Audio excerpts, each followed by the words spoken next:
see your title now. I made Lee cry. Well, what was amazing about that is I didn't start crying. It was fuck if both of us start doing it. Last week when we were talking, there was a lot of similarities, and we were speaking like a couple of old ladies. I want to cut through the crap. And this is what I think the podcast should be about. This, just like this. The internet's good, but I think young kids especially, they're overthinking it. I'm like, it's training and eating clean. You want to get big, eat more food. That's so fucking basic. Lee, what did you have for breakfast today? I had 3 Wheat Bix and a thing of blueberry yogurt. And then I went to the gym. I only did light legs because my back's got a pinched nerve, so I had to go to the chiropractor after that. But I just did light legs. And then after that, I had McDonald's pancakes, a sausage and egg McMuffin, and a drink of Coke. It's a McHappy day. Yeah. It's a very balanced diet. No, but that's one of the things I wanted to talk about, because for me, I specifically believe that there's certain foods that I don't know if you can call it nitrogen retention, but when I eat them, they're foods that are not supposed to be bodybuilding foods, but you grow, you get big, and you get strong. And, you know, whether you're using stuff or not, there's certain foods that I believe, especially for me, the way I grew up eating, they're part of you. Well, I grew up on, because we weren't well off, I don't know how many times we would have the old deep fryer out with chicken wings and stuff like that, and bubble and squeak. And some of my best workouts before pre-workout come out was big bowl of Fruit Loops and stuff before the gym, and I get the best pumps from all the sugar. And that's the thing where bodybuilding, everyone's body's different. You know, you can say, yes, we know contest time, you got to eat clean. If you want to be serious and lose weight, you got to eat clean.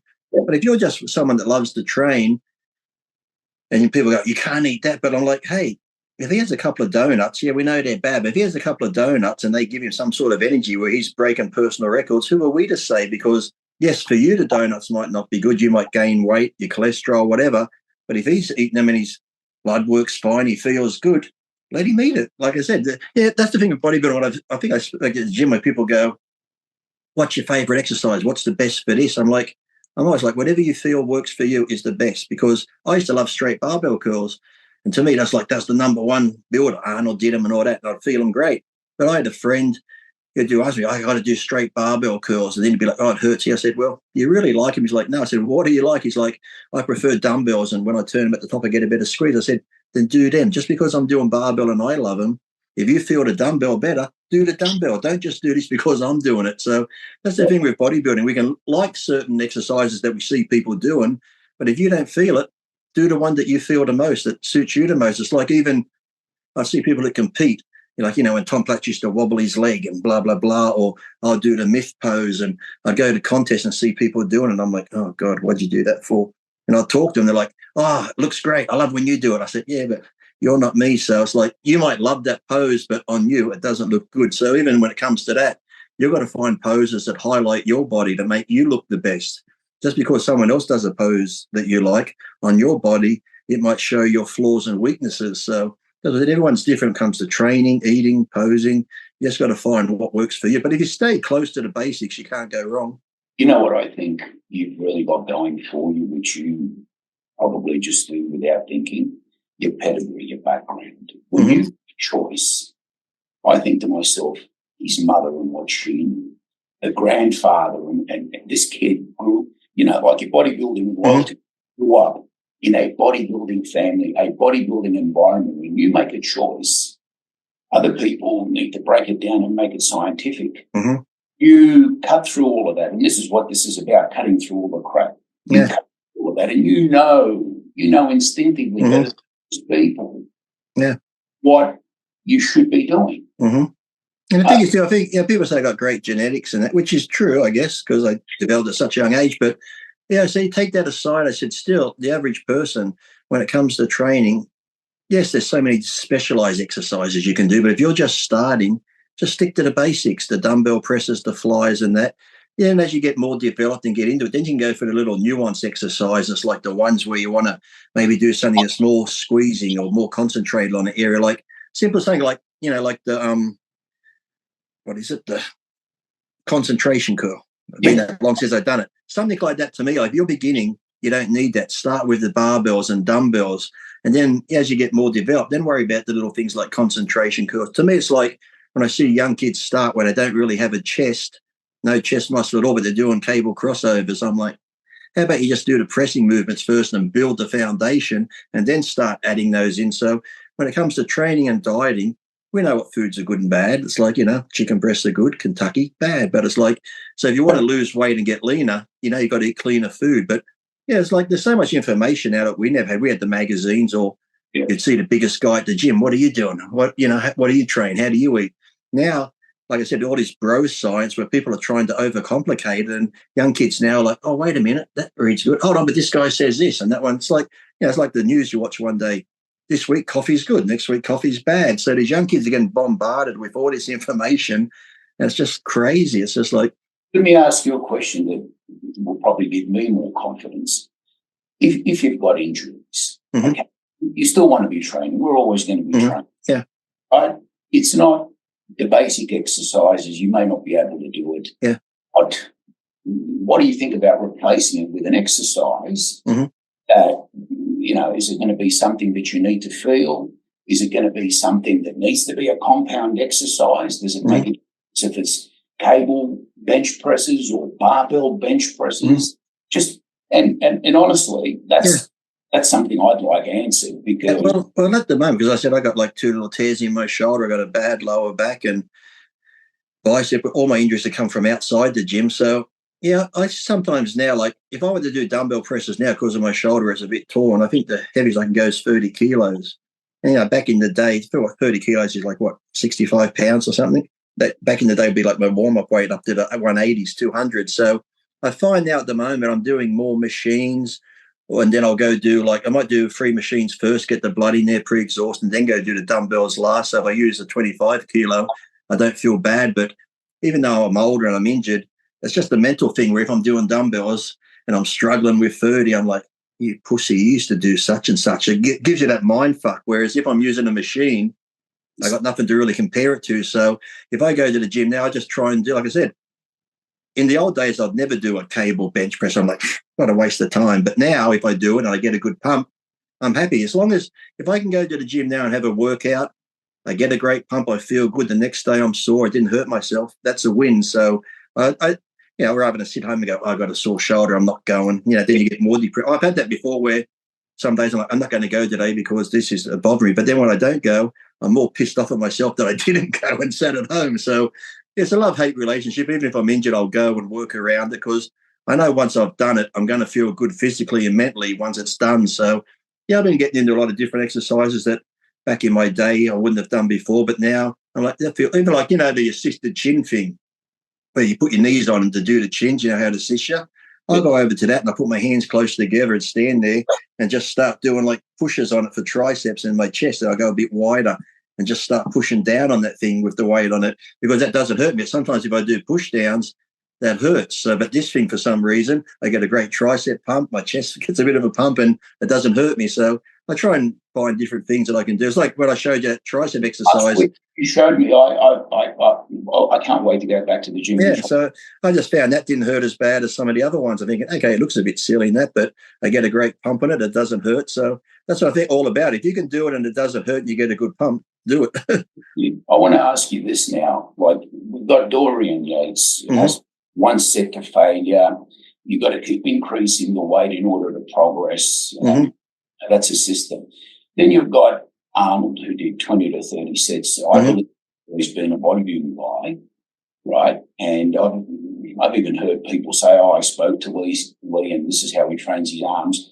And it was so silly because I actually, without asking you, I just went to the gym and actually started doing, I even said, today I'm going to do the leepriest arm workout. Now, when I watch you train on those films, this is really how you train, isn't it? Yeah, exactly how I train. That's the thing. People go, Lee, what do you do? What's that? What do you think of this, one set to failure, but he's giving you all the technical reasons why it's correct. Yeah, doing by you and what you do, I know works because I've done it myself. Done both.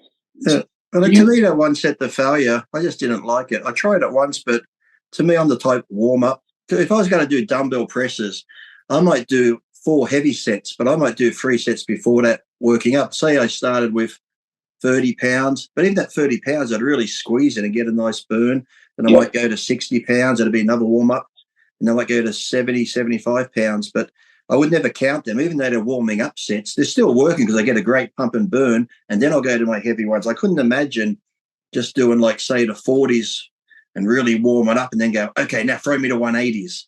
To me, that's still a big jump, and that's how you can get injured. So I just preferred every time I went up, I was doing the heavy dumbbells. So if I was going to go to 180, once I was warmed up, I might start with the 100, then go 140, 140, 160, 160, 180, and finish under 180. So I could never, especially like legs too, whenever I went heavy squatting, if I got the 7 plates, even my first rep, I had to go just halfway. It's like, let me just feel it out, that my back and knees aren't going to go. I could never drop straight down like a powerlifter. I'd be like, fuck no, just in case something.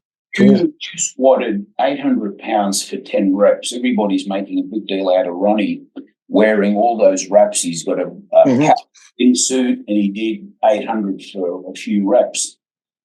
You did 800 in Newcastle quite a while back. Did you even wrap anything? Like, how did you do it? I remember the bar was bending. I had I forget his name was Spot Me, and Paul Haslam was there. That's the thing too. I never lied about my lifts. When I was 18 or so, I benched 525 for 6. Wow. I know Greg do setting up people like, if he did that, that would have been a record and blah blah. I said, well, people said when I was young I should have done powerlifting because I was so strong in the triceps and shit. You know, my chest was never as massive. But anything like that, I used to press 4 plates behind the neck when I was 18, 19, and close grip 4 plates. And so I never lied. I said I always had witnesses there. The day I did 500 pounds on the leg press for 1,027 reps, Joe Gold was there, and that's I never had to inflate any of these things, but I just found that doing that stuff, like I said, Paul Haslam, because he was always into powerlifting too, as bodybuilding, Paul and his brother Ross and that. So he was there and watched it, and I just remember the bar. Once I lifted it out the rack, I just went brrr, and it was bent. And when I went to put it back in the rack, I couldn't get in because I was 2 inches short. I just had to get 2 people to lift it back in. The bar was bent like that. So yeah, they would have walking back with it. I never thought that walking just this far back with that much weight on your back seems like a mile. And you get there, you're like, fuck, I don't want to do it now. I'm too tired. Yeah, but you know what? Like when I see your films of how you really train with your arms, even though they are good weights, it really looks like you're after something else. You're feeling it, the way you condense the rhythm of it. Tell me, well, your arms are the best. Well, I've always tried to have that mind-muscle connection on all body parts, whereas, if I'm doing barbell curl, even when I did, I think it was 305 pounds just before the 97 Olympia out on the balcony, Eddie Giuliani was there, and people who don't know Eddie Giuliani, pumping iron, he's the one that jumps in Arnold's arms, and he's telling Arnold, I'm going to visit Lou, you want me to tell him anything? We used to get on great, Eddie and I put the 3 plates and a 5 on the smaller 15-kilo bar. Joe Gold yelling out the window, come on, fat boy. Even in shape, he called me fat boy because I used to get so fat in the off-season. Steve Strong, that did the World Gym Clothing, took photos. I wish I could find the photos from him. And I remember I was psyching up to do it, and I'm wrapping on. So I put wraps on so I don't drop the bar, and I'm holding on. I'm psyching up. I'm picturing it now and this. And just as I went to lift it, Eddie comes over and touches me on the arm. He's like, Lee, don't tear your bicep. I'm like, fuck, Eddie, I wasn't even thinking about that. Now I'm fucking thinking about my bicep tear, and I had to unwrap, had to re-psych myself up again. But ended up doing 4 to 5 reps.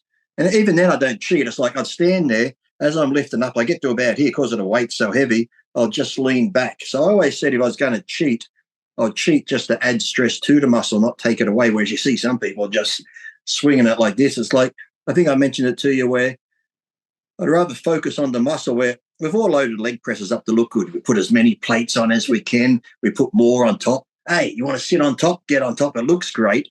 But when you got that much weight on a machine, you ain't doing the mind-muscle connection. Once you undo the machine, you're like, my job here is to just push it so it doesn't crush me. And that's all you're thinking about. 1, 2, 3. You half that weight, then you can be like controlled, go back up. I never lock out. Once I get to that knee bend part, I tense my legs like you tense them on stage in the relaxed pose. So I'd always tense, come back down, controlled, push up, and have that. Whereas I said, if you go heavy on anything, bench press, you just like, boom, boom. You go a bit lighter, then you can really squeeze and feel the muscle. You're not at that I'm just pushing it to save my life. Don't you feel that's what contributed more to? I think so, yeah. I mean, you did the showboating. We've all done that. Yeah, but I never did 1 rep maxes and stuff. But that's why people say to me when they watch my videos, oh, you've got the best perfect form. You don't go crazy. And that's how I was. I was always just controlled with it. Yeah, I could have gone heavy if I wanted to, but there was no need to. If I'm feeling 140, could I go 170 that day? Yeah, but then I figure if I do that all the time, more risk of an injury. So if I'm getting a good pump and doing the 140s and the next day I'm sore and feel good, I just stay at the 140. Yeah, look, I think that's something like what happens to me. I'm doing burnover rows. Mm-hmm. Got 1.5 to 2 plates you done. I can really feel this. Yeah. Contracting. I can do 3 plates or more. You get there, and then I'm like, well, you lifted the weights, but all you feel is your forearms and grip from hanging on and just doing this. That's why I asked about what Dorian Yates does, and you know, and from Mike Mensa. So that, I wanted people to understand this because I'm not sure that they actually get that. And I've had arguments with people. So, you're just really complimenting everything that I've always said. Mm-hmm. I think, both of us have got quite a bit of experience. I'm older than you, and, I was into my own little thing. But, my parents were not from a bodybuilding background like your mother and grandfather, they must have had a huge influence. Well, my grandfather did in the beginning because he was into the training. Yeah. I inspired my mother to get into it. And then my daughter got into it. She got her pro card in a different organisation, and that's my daughter competed, and got a pro card. She doesn't compete anymore, though. She just works for Sydney. She works for the emergency number calls when people call up 000. No, because I've been to a couple of gyms and they've said, oh, look, Lee's daughter came here, and then we got Lee to come and do the opening. And so just by accident, a couple of gyms that I've been to train people. But tell me something about your grandfather. Like, he obviously must have been a hardcore bodybuilder. But he wasn't bodybuilding, but it's more into fitness. Like he when I lived with him, I'd just go out the back and sit in the sun. He's one of those who would skip rope for an hour. Really? Like, how fucking boring. Or he'd just be on one of those little small trampolines, exercise trampolines, the round ones. He'd get on that and do abs. Well, I thought I was crazy. He'd go to the gym in the morning. He'd go up and do aerobics class back in the day. Then he'd go into the gym and do an hour or so in the gym. Then he'd go do a circuit class. He'd come home in the afternoon. He'd go back, do a circuit class, aerobics class. Like, everyone loved him up there. So everyone knew Owen. He was up there doing classes. And, when he was like 72 and he broke both his legs on the leg press, I said, oh, that's where I get my stupidity from. And many times when I was getting ready for shows, he'd always do the cardio. We would ride from Wallsend into Newcastle, like 30-odd Ks up and down hills. And even on the rainy days, I thought, oh, great, I'm going to get today off. It's raining outside. It's cold. I just lay in bed and, like, my window was right there. All of a sudden, I'm like, who the fuck's that? I pulled the curtain back. My grandfather's out there on the bike with the raincoat. Let's go. I'm like, are you fucking serious? It's fucking raining. He's like, come on, that's no excuse. I'm like, okay. I'm thinking, if he's doing it, like, you can't show me up, so I got to get up and do it. So, you have brothers or sisters? I have a sister who's 2 years older. Yeah. So your mother would still be training? She does stuff at home now, but nothing serious. She's like me. She likes food too much and stuff. So when I go visit her, I take her custard tarts and French vanilla slices and stuff. Just an excuse so I can buy them on the way over. You and her competed in a couples contest. Yeah. And you won. Yeah. Yeah, we're the first mother and son to compete and win a title in the world together. And then we went on the Ray Martin midday show. And did a thing there. And then when I went to 17, I went to the Mr. Universe in Arizona. Carlos Rodriguez and Marlon Darton ran it over there. Yep. And I placed second, and my mum and I did a guest posing at that universe. That's when I first met Milos at that show too. Okay. Yeah, in 89. I thought I was doing good because I won the New South Wales at 17, but I think you won a state title much earlier. 15, yeah. 15 years of age, you won an open state title.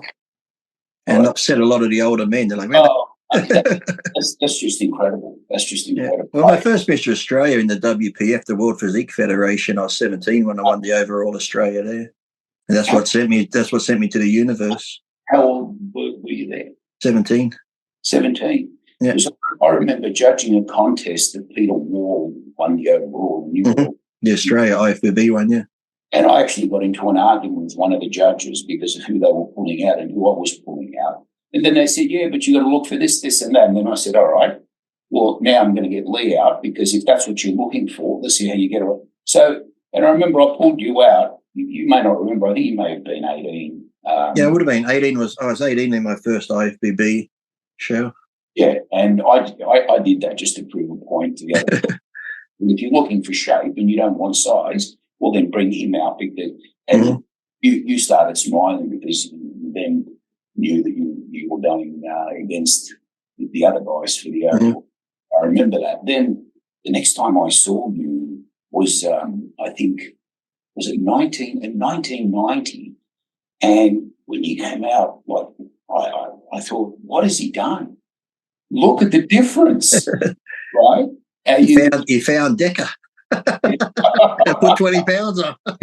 He's no more a lightweight. I got sick of being a lightweight, so that's it. Yeah, there was a huge improvement, and you could actually tell. But we were also talking about back then. You needed a little bit. You just need a little. Now we've both used some of the current stuff. And it's just not the same. No, and the thing is too, you don't know who's making it these days. And then, like back then, if you had Decker 200 or the 50 milligram Decker little ampoules and stuff, one or two of them, and you felt great. Now I've had Decker 300. I could take a shot of that a couple of years ago. I'm like, don't feel anything. It's like, is it real for one, or is it? Even though it says Decker 300, it might only be 25 milligrams of Decker in it. Who knows? And the young kids, if I used testosterone, I never went over 400 milligrams. I tried 800 once and felt like crap. I went back to 400. It felt great. If I took SUS 250, I'd start at 1 mil, 250, then I'd go to 2. So if it's true 250, 500, but generally it's probably underdose, so it could have been 400 to 500 really. So the young kids now, I did seminars in England, and that's why, because these young kids are taking so much. If I sit up there and say I took 400, they're like, he's lying. There's young kids over there I spoke to, some of them were taking between 2,000 and 5,000 a week. I'm like, where do you put it? They're like, oh, you pros do it. I'm like, no pro that I know is taking 5 grams of test a week. I've known more amateurs that have taken that amount than the pros, because you got to remember the pros, it's the genetics, it's the lifestyle, it's the consistency. To me, drugs came last. It was more the training, eating, resting, the consistency. And then if you had what it takes, like I've done all those shows from 13 to 19 at the beginning, naturally. So I had all that foundation work. And then I figured, okay, now if I get this next one, that's when Lou Zuick from ESPN wanted to take me to America. I think, fuck, if I go to America over there and get a pro card, all these pros are taking it. That's when people say to me, why'd you take it if your genetics were so good? I'm like, because I'm competing with other people who have great genetics and they're on it. If I don't go on it, I'm going to be left behind. So sadly, I had to go on it just to keep up with them. Something on Instagram, I think Flex Lewis was talking to you, and everybody's saying some sort of bullshit that you're lying. And I even left a comment. I said, he's fucking giving you really good advice. I know. Like, what the? But anyway, it's the thing. It's like to try and tell the truth. They're like, "Oh, you pros lie." It's like, I'm not trying to hide a secret from you. Yeah, but young kids now are just reading the boards. And I took Tren. Everyone talks about Tren. I took Tren 4 times, and the way it made me feel, the shortness of breath, the coughing, my chest got tight. I didn't like it. That's why I'm amazed now that all these young teenagers taking Tren, and you read, I can't sleep, I get angry. It makes me, I'm thinking, if you're taking a drug that makes you feel that bad, why the fuck are you taking it? I wouldn't take it. It's that simple. Go take testosterone. Go take Dianabol. You don't need Tren to get into shape. A junior division, I spoke to his training partner. To me, it looked like a really good natural physique. He was taking 40 mils a week of Tren. Yeah. 40 mils a week. Yeah. He looked like he actually hadn't touched anything. I mean, I've tried it myself, and I think I don't like it. No, the last time I used it, my chest got that tight. Oh, yeah, you get the cough. I mean, I didn't get the cough. It just got that tight, and the pain shot across here. And I'm like this. I got the needle in my shoulder. I'm thinking, fuck, is this how it's going to end? And that was about 2002, 2003. I've never touched it since. I thought, anything that makes me feel like that, I ain't putting it in my body. I don't give a shit. So yeah, no, I get that. So The other thing I wanted to get across is everybody thinks it's genetics, but the skill, your the passion for it, how you love doing it. Oh, yeah. You know, the mindset, all of that, I think accounts for a lot more. Oh, yeah, it does. It does. Because like I said, yeah, I've seen guys who don't have the best genetics, but they have that mindset and have done really well. Then I've seen guys who do have great genetics, but because their genetics are so good, they're fucking lazy. They're like, oh, I can do that. I could do this. And because it comes easy to them, they don't try hard. So, yeah, you got to have a bit of both. But, yeah, but I think even if you've got the great genetics, if you don't have the mindset that I always tell people, bodybuilding, yes, it's about, yes, lifting weights, you got to be strong. But if you want to be a competitive bodybuilder and get to that, even the pro level, the strongest thing you're ever going to use is up here. Not your muscles, it's all up here. So when it comes to the training, the dieting, because when you're dieting, then you're down on carbs and you feel shit, then you want to pack it all in, you're going crazy. It's like, this is always going to be, because I said, you can have your mindset. That's why I don't get when people I get an argument sort of time with phones in gym.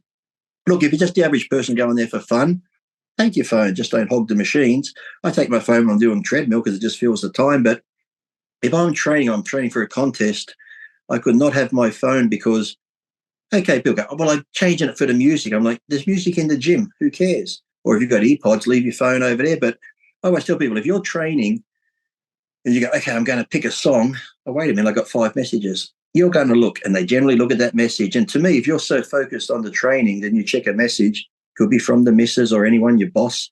Oh, fuck that. It's like now you get angry. Your whole mindset's changed. Even just reading Instagram, your mind's changed. So for that hour and a half, go without your phone. Focus on what you're doing. It's still going to be there when it's over. So, but so many people just got to have their phone on 24/7. And to be you don't see boxers sparring and in between their rounds, give me my phone, I need to check.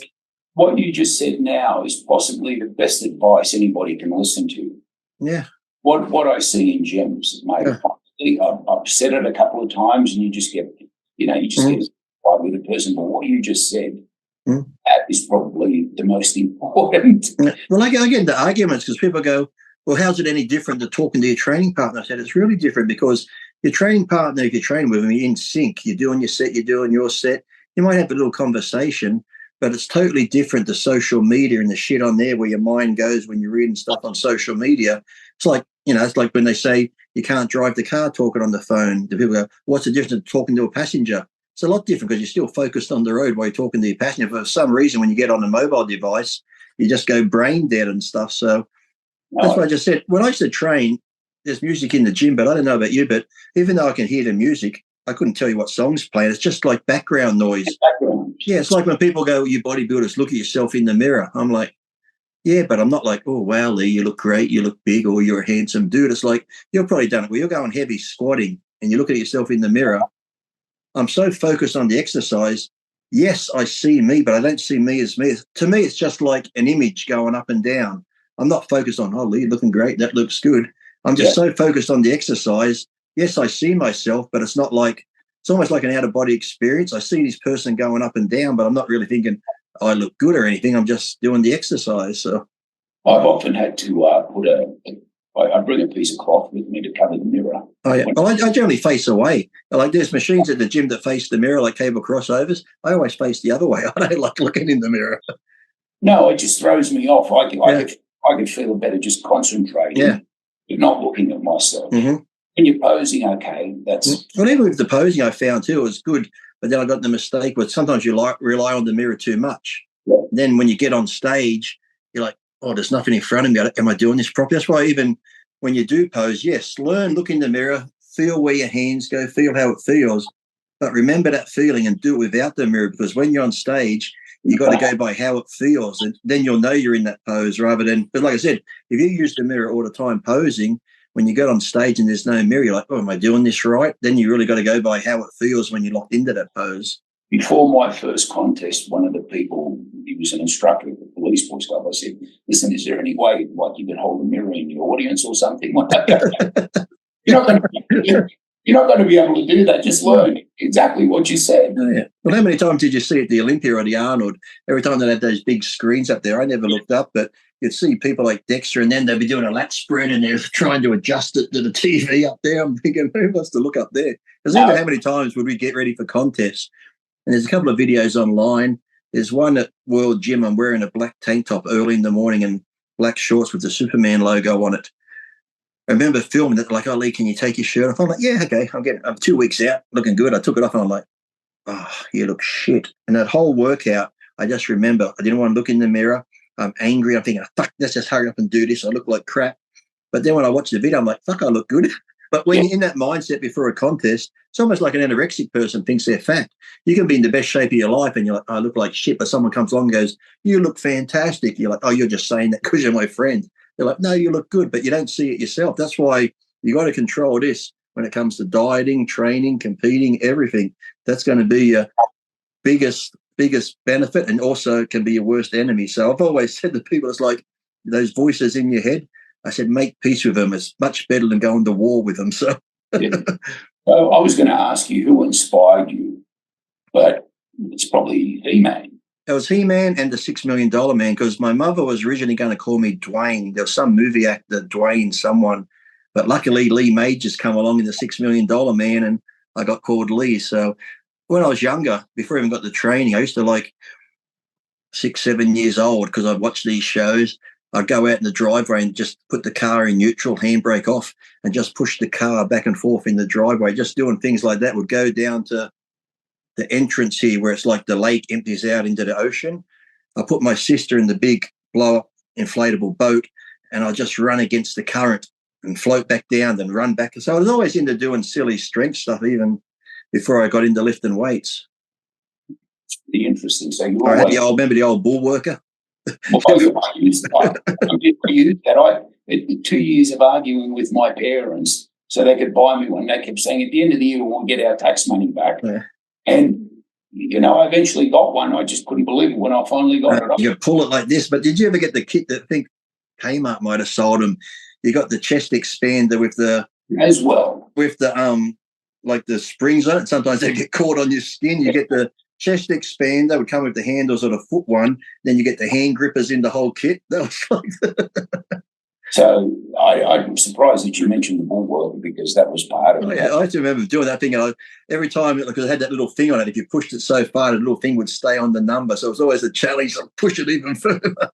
Did you just do the isometrics, or did you use it for... No, when I was younger, that's all I did. I did like the bull worker type stuff, that chest expander, push-ups and chin-ups, before I actually got into the weights.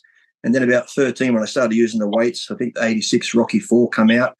So I started training like Rocky did in the barn. I was doing all my ab stuff where, he'd just have his upper back on the bench and lower his legs down. I'll be having the Rocky music playing on my cassette recorder. That's a little thing with tape in it, people. You don't have them these days. But, I'd be listening to the Rocky 4 soundtracks from What year were you born? 72. 72. Okay. Your start sounds a lot like mine. But for me, I didn't have parents who were into it. It was just me learning, listening and watching and reading the magazines. But listen, I want to ask you now a little bit more about it. Like I said, when I got into it too, because I used to do karate, and karate, even when I trained, Joe Gold would tell people, Lee can be out there squatting 700 pounds, wouldn't even know he's here. I never made a noise. I was good at karate. I moved up pretty quick through the ranking, but I hated doing it because I went and go, hey, and yell and scream. I'm like, I don't like doing that. That's embarrassing. So then I play rugby, and then I really didn't like that. I'm like, So when I went to magic school for almost 2 years to be a magician. I should have stuck to that, because the amount of money they make. But every time I went on stage to do, like, they'd have like the magic school I went to, they'd have like nights where you go on stage and perform. I'm like, I'm going to fuck this up. I'm going to fuck it up. They're going to see how the trick's done. I'd get that nervous. I'm like, I can't do this anymore. So when somebody asked me to compete, I said to Mum, I'm doing a bodybuilding show. I want to do bodybuilding now. She goes, but don't you just like lifting weights? I said, yeah, but these people said I can compete. And she's like, as shy as you are, you're going to walk out on stage in those little posing trunks. I'm like, I'll give it a go. And she's like, I'm not even going to come watch the show because you're not going to do it. And I come home from Sydney with the first place trophy. To this day, she feels guilty. She never will come to watch me in my first show. But about the magic, I never got into it, but I said if I was going to ever do anything else other than bodybuilding, it would have been a magician. Yeah. Me, I would have always said, if I wasn't a bodybuilder, because I don't know if I just like helping people, but I've always said I would like to be a policeman or in the military, something like, because I like stuff that's very organised, militant and stuff like, not militant as in crazy, but just stuff that's regimented, you know, military, up at this time, do it this at this time, eat at this time, you know. I like that sort of thing. And that's what I used to, like, off season, I'd be very relaxed. But every time I get ready for a contest, I'd always get mad at whoever, the girlfriend I was with or my wife. Not mad, but I'd always be like, why are you doing that? Can't you put that? Like, everything had to be eat at this time. But then I'm OCD, so everything has to be clean and neat and tidy. So if anyone else isn't that regimented, I'm like, what's wrong with you? How can you live your life like that? Just How do you eat? You told me at breakfast. Mhm. How do you eat now? Now I've got like Papa Macros, and there's another good company in Sydney called Mitch's Meals. He sells his meals out of different gyms, and Onyx Gym in Sydney. That's a good gym. I went down to there they had a second birthday, I think, Onyx Gym I went down to. So I get those meals, and they're actually really good. So, because I find now with all the years of cooking, like at night time I might cook a steak and rice and stuff, but during the day, because I used to cook so much when we were bodybuilding, I just find it easy to have these pre-prepared meals and I get them in. But even then I could go sometimes a day, or I might only have 2 meals. I might just have a banana here and there, a bit of yogurt, but to sit down the proper meals, I'm just never that regimented anymore. I just eat when I'm hungry now. If I'm hungry, I'll eat. If I'm not, I won't. What about protein shakes? I still have a couple every now and then, but not as many as I used to.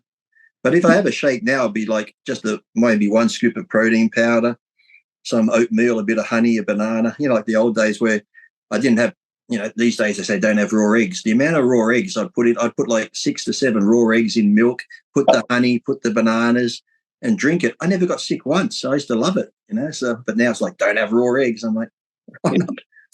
No, it's interesting. So I look, first of all, you had some coaches or people helping you. I never had like a coach. I had like I said, when I started at 13, Paul Haslam was like the instructor at Nautilus Newcastle. And I never really asked him. Like, he gave me my first sort of training program, but once I got going, I got to know him. I just watched Paul train. I'd be like, oh, what's Paul doing? Okay, I'll try that next time. So that's pretty much how I learned. And when it came time to dieting, the guy I trained with, he'd competed a bit. So I'll just see what he's eating. So he's having chicken and rice this day, or he's having chicken and spaghetti pasta.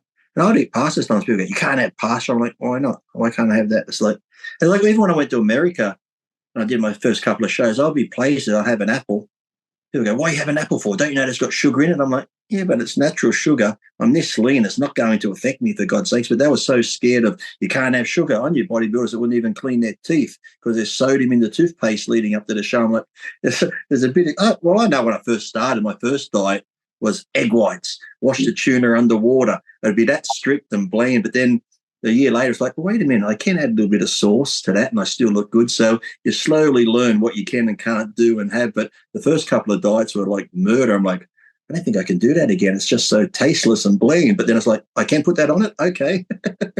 I heard that you were working with somebody and then you disappeared for a few days, and reading between the lines, I'm thinking he probably went off his diet. He ate what he wanted.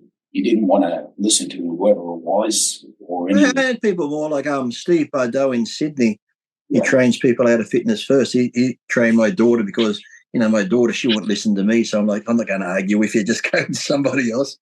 And Steve, he came with me to the universe, but he was just mainly help me, like, try doing this with a bit of water and stuff and cut this out. But pretty much the same. Hani Rembod wanted to work with me, and he saw my diet and training, and I'm like, yeah, that's good. He goes, here, look at this. And he gave me a list of drugs. I'm like, I'm not taking that many drugs. So I pretty much did it all myself because I figured no one knows your body better than you, especially if you're at that pro level. Look, for the average person, yes, it's good to have a trainer and a dietitian and stuff. But once you get to that level and you're there, you've pretty much done every training routine, every diet routine. You've tried different drugs. So you know what different foods affect your body, which doesn't mean you still can't talk to someone and get ideas back and forth type thing. But, yeah, I just never gave over control to someone to go, here, just get me ready for a show. I'd just rather do it myself. I'm a little bit, now you've told me that it actually happens, that a coach will actually come up to you with a list of drugs. What's that all about? To me, it's like I tell people, if you come to me, like if you're competing back in the day and I was a pro bodybuilder and John comes up to me and goes, Lee, I want you to get me ready for a show. I'm like, well, you're already a pro, so you just know what you're doing and that. It's like, what makes you think I know any more, even if I've placed higher? To me, it's like, okay, John, what foods do you like? What don't you like? Okay, what drugs do you find you feel a bit? Okay, so I'm going to go away, write you up some sort of diet, give you some sort of drug protocol and training, and go, here, go do that for a week or two. Let me know how you're feeling. You get back to me. Oh, I didn't feel good. Okay, well, maybe add a bit more carbs. I'm thinking, all this stuff you can do yourself, but a lot of people, I think, just get lazy and they want to be told. They want someone to do it for them. Because like I said, I don't know you or your body from Adam. So to me, I'm just throwing shit at you, experimenting. Did that work? Okay, stick to that. Okay, didn't? We'll take that out.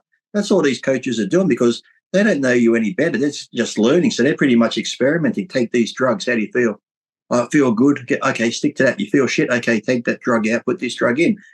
They don't know the answers. Once you go to one of these people like Harney Rambot and that, you're just an experiment to them. And then sometimes they get it right. Oh, he's so great. He's so great. They get it wrong. He's a shit coach. So it's like it's hit and miss. Now, you told me that I've never done anything like this, so I'm not sure, if you trust it. Like Ed Connors was giving you what you were supposed to take. Yeah.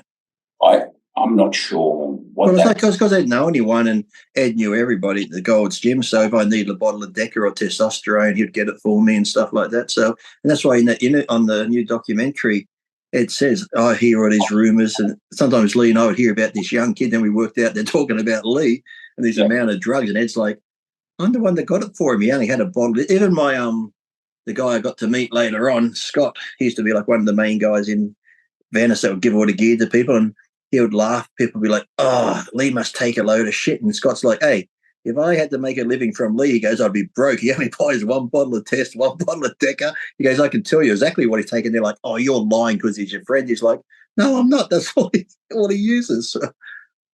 I think what people don't do is they just, once you've nailed your diet, once you've nailed your training, then if you're going to add that, you're probably going to get some benefit out of it. I've been lazy at times and I've taken gear and did everything else wrong. And it didn't work. Yeah, that's the thing. I know people who, here's a story I told many times. I used to train with this guy and he's like, I want to go on gear. I'm like, why? Everyone else is. I'm like, but why? He goes, I want to get bigger. I said, look, just train, get a bit more foundation. What you need, harp and harp and harp about it. I'm like, okay, I'll get you some Bowl. How's that? It's just a nice basic one. You can take 1 or 2 tabs, 20, 30 milligrams a day. So I go get him. I put these tablets in a Bowl bottle, give them to him. I said, now, but here, I want you to follow this diet. Because before, he was eating probably just 2 meals a day, even though he said he ate a lot, 2 meals a day. He would train probably 3 times a week, and another time 2 times. So I said, here, but you got to, once you take this gear, you got to follow this diet and you got to train 5 days a week. Okay. So, okay, we're doing it. A month goes by. He's put on like 15 pounds. His weights are going up. Oh, that's so good. He goes, I'm getting low. Do you think you can get me some more? I said, you're almost down. He goes, yeah. I said, how many got left? He's like, oh, maybe 10. I said, take a couple of them out. Takes them out. I said, chew them. He's like, they're very sweet. I just gave him fucking the saccharin tablets, the sugar tablets. I've done that. Yeah. And I said to him, I said, look, see, it was all in your fucking mind. All I did was give you a decent diet that you followed, eating 4 to 5 meals a day. And instead of 2 or 3 times a week, you trained 5 days a week. And that's what did it, not the fucking Bowl fucking fake sugar pills. He's like, you're a fucking arsehole. I said, why? I said, you put on 15 pounds, you look better, you feel better. I said, it's all in your head.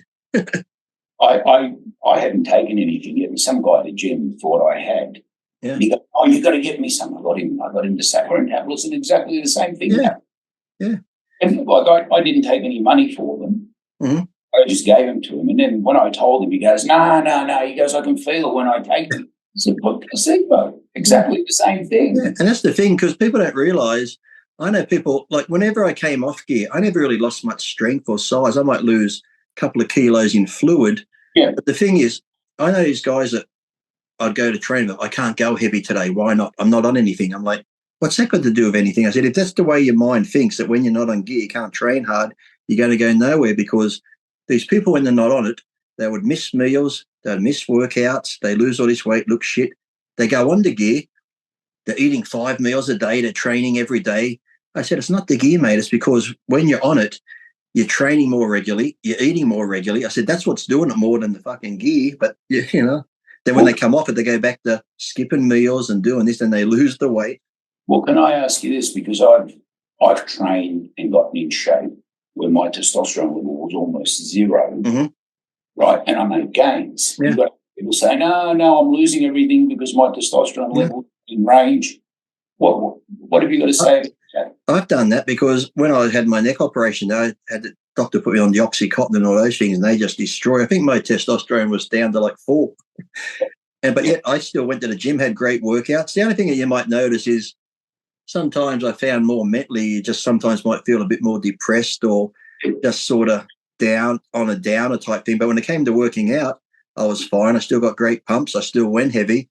So I didn't really find, because I was so focused on the training, my training was still good. It was more outside the gym. Like if I was sitting at home and my testosterone was low, I might be like, oh, I should do something. I can't be bothered. Or I just sit here. It's just like, you just feel like more not miserable, but just haven't got that get up and go type thing, you know. Just felt, but you know what? So even with low testosterone, my workouts were still great. I didn't lose any muscle. So No, but that's it was just more of a mental thing. I found more affect me more than physically.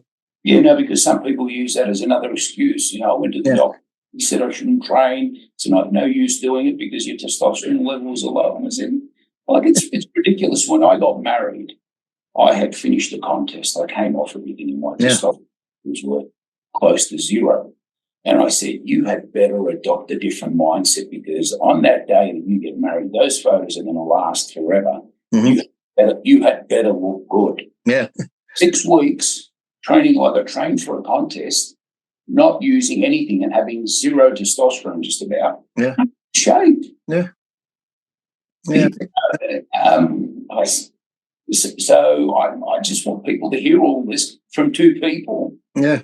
You haven't practiced talking about this before. And back then too, like in our early days, there was really no TRT. There was no testosterone replacement therapy. It was like you're either on the course or you're off the course. And I'd go on for 8 to 12 weeks, get ready for a show. But when I come off, if I wasn't competing to the end of the year, I'd be off for 4 or 5 months. There was none of this cruising or bridging, or it's like you're on and then you're off. And when I mean off, you took nothing. You just ate and trained. Whereas now people don't come off. They just lower the dose and they say, I'm cruising now, or I'm bridging, or even these ones now. It's like, to me, I'd take Deca. Like, why do you take that? I said, because I can have 1 shot a week. I hate taking needles. When I used Winstrol, I used to do it every second day. Then I went every third day. Then I'm like, I was reading the bottle one day. It's like a horse, 2 mils per 100 kilos every 2 weeks. I'm like, whatever, a fucking horse only needs 2 mil per 100 kilos every 2 weeks. Why am I taking a meal every day or every 2 days? I don't need that much. And so I went there every 4 or 5 days and I looked just as good. So I think people rely too much on the drugs and whatever, because I said, yes, they're going to help you a little bit, but they're not this magical thing that, oh, if I wait till I get on gear, I'm going to whatever. Because how many people do we know who have taken gear? They don't even look like they've been to the gym. And it's like, oh, but you're taking more than me. It's like, sadly, you're taking more than me. So, have you ever tried GH? I only tried GH 94 and 96. And I think because I was still young, I didn't really get anything from it. But now I'm like 52 and I got all these little injuries. I'm thinking now if I took it, it might actually help me. But I never did insulin. But those are the only 2 times I used growth hormone. So even though I get accused, I've heard all these rumors. Oh, wow. I'm thinking, well, fuck, it didn't work. I'm still 5'5". Like, if I was taking as much as people said, I should be 6 foot. What about vitamins? Yeah, I take multi-sports vitamin. I take K2 and D3. I always take like a liver cleanser one. Even if I'm not on gear, I used to take liver cleanser ones and kidneys just for the amount of protein I'd eat and stuff like that. So I try and just stick with, I might feel I laugh. It's like when I go to Bunnings for one thing, I walk out with 20. I might I was down at Chemist Warehouse the other day getting a prescription for my wife. They said, I'll just be a few minutes. Here's the page. I'm walking around the store. Oh, that one looks good. I'll take that one. Oh, that one's for cardiovascular. Well, that can't help. By the time I walk out, I got all these fucking pills. I'm like, do I really need them? But I have so much. Because mainly I use more vitamins and supplements when I was dieting, because in the off season, I preferred to get it from food. I eat a lot more food and that, so I didn't need as much. But when I was restricting my food and calories diet time, that's when I'd use more supplements. Do you relied much on digestive enzymes? What do you Occasionally I would. I used to try to get when sometimes, if I can, I prefer to eat pineapple. I used to have pineapple after every meal. But then I used to get those pawpaw with papaya. Yeah. You know, the ones I used to get those little tablets and eat just chew on those because contest time they tasted good too. It's almost like lollies. It's like I used to get those gummy vitamins. I don't know what is good. It's like, and then the day I think I probably OD'd on vitamins just because they taste like lollies. So I'll tell you how you really won me over last week, right? I've been watching you a little bit lately because I've started to see the side of you. Mm-hmm. And last week I moved away because we were chatting like a couple of old women, some kid, and he asked you a question, right? You started answering and I moved away because I know what other pro bodybuilders are like. And you actually waved and you said, come over. Yeah. Wanted me to hear what you were telling him and including me like that. Mm-hmm. Just for me personally, that it won me over. You know, like to me, that was like, look how gracious this guy is. Yeah, and so because I think even at the gym when I go to the gym, I'd hate to see okay, you might want a piece of equipment, and now these days it can be annoying because people sit on their phones and that. But back when there wasn't phones, to this day, I can hand on the heart, I've never asked somebody how many sets do you have, because if I want to go to that machine next and somebody's on it, I'm like, okay, I'll go do this machine over here. To me, it wasn't. I have to do that one next. If I wanted to do the pec deck, but someone's using it, okay, I'll go do flies. I'll come back to that. And then a lot of my training partners were like, no, I'll go ask him. I said, no, don't ask him. Like, well, it's just the lady. But I said, look, okay, I'm getting ready for Olympia. That's important to me. But this lady who wants to lose 20 pounds, that's just as important to her. I don't have more right to the machine than what she does. So let her do her sets and I'll come back later. So I think some people, just like I said, whether it's movie stars or athletes in any walks of life, sometimes they believe all the bullshit they read about themselves and you know who I am. It's like if I go into a gym, I never expect a free workout. I'll go up and offer to pay. And most times I do pay, but then the owner might go, oh, shit, you're the priest. Here's your money back. I said, look, no, it's fine. I don't mind. I've never been one to toot my own horn and stuff. To me, it's like I said, if I'm out in public and someone yells out, oh, Lee Priest, blah, blah, blah. I was like, oh, shit, don't do that. It's like, your attention. I remember once at the Sydney airport, this was after, I was going back to the States. I had that big bikie fight down there at Sydney Airport, remember? So I'm at the airport, covered in tattoos, not long after that, and policeman comes over, federal police. Hey, Lee, how you going? Good. So I start talking to him. Next thing, his mate comes over, starts talking. By the end of it, I got 6 policemen standing there. We're talking about training. One's got his book out and he's writing down like a training program, but everyone's sitting around is looking over. Oh, look at this. Oh, yeah, they got him here. Probably a bikie, drug dealer. Definitely got him. So everyone's just staring. And all of a sudden, they're probably thinking he's a drug dealer. All of a sudden, the police are like, can we get photos? And now they're taking photos with him. And everyone's like, why are they taking photos with him? No, that's they're trying to work out who I am. What now they're taking photos with him? Look, it's a good way to be. It's a great personality to have if you like that. And I think a lot of people, now you've got me following you because of that behaviour. So I think whatever it was that you did during bodybuilding that dropped you from 18,000 to 4,000, you're making up for it now because of whatever it is that's been instilled in you, your mother, your grandfather, that type of stuff, which nobody ever talks about. Well, I've always just saw everyone as equal. Like I said, my father being gay, when I was young, from a young age, 4, 5 up, I met a lot of his gay friends and this and that. So I might make gay jokes. People are like, oh, you're homophobic. I'm like, really? I said, you know my history? My cousin, who I used to do horse riding with when I was young, used to do horse riding and won ribbons on horses. He was a great horse rider, but he was transsexual. So I met a lot of his friends, and they were great people. And people, I might make a oh, you're transphobic. I'm like, come on, I might make an off-coloured racist type joke. Oh, you're racist. I'm like, I had a wife from South Africa that was Muslim. So everything they throw at me, I'm like, mate, I'm furthest from. I judge people on character. If you're nice to me, I'm nice to you. I don't care what race, religion, gay, straight, trans, whatever. If you treat me nice, I'm going to treat you nice. It's simple as that. And in America, it's like, everyone's got to be in that category. And here they do it now. Australian, Torres Strait Islander, Aboriginal, blah, blah. It's like, I always used to draw a box and write human and ticket. And when I handed in, they're like, what? I said, well, we're all part of the human race, aren't we? We're all the same. Just because we look different or worship different gods doesn't make anyone different. So rather than put people in categories, I just write human down and tick the box. You came and did a show at my gym in Newtown many, many years ago. You came with Paul Haslam. That gym there was basically 80% gay, lesbian, and transgender. Mm-hmm. It's a really good market. Yeah. Once you have them on side, Well, City Gym's like that, isn't it? Isn't City Gym was fairly gay, wasn't it? Back? It used to be when Billy Moore had it, and that's what I tried to copy because I thought, you know what, if you've got the capabilities in this sort of crowd, you know, you learn about their background. Most of them, you know, are really good people, professional. Yeah. There's good and bad, but I thought, you know, give them and they like a safe place. Yeah. Right, they like a safe place. So I was a designated safe place, which means if any of them got in trouble, they would just ask for help. Yeah. And, you know, people holding anything against them. I remember once my father was working in there and he said, that girl just went into the men's toilet. And I said, yeah, but she's no longer a girl, Dad. She had an operation lastly. So for me, I made money from that. I was doing quite well. And you know the other thing that freaked everybody out, I had a creche in there. Okay. So men would come in and they'd say, hold on, none of these people are going to be interested in my wife. He's got a creche. And I just prospered from it. Look, it was mainly just about they want to be treated like normal people and family. Yeah. They're family orientated. Yeah.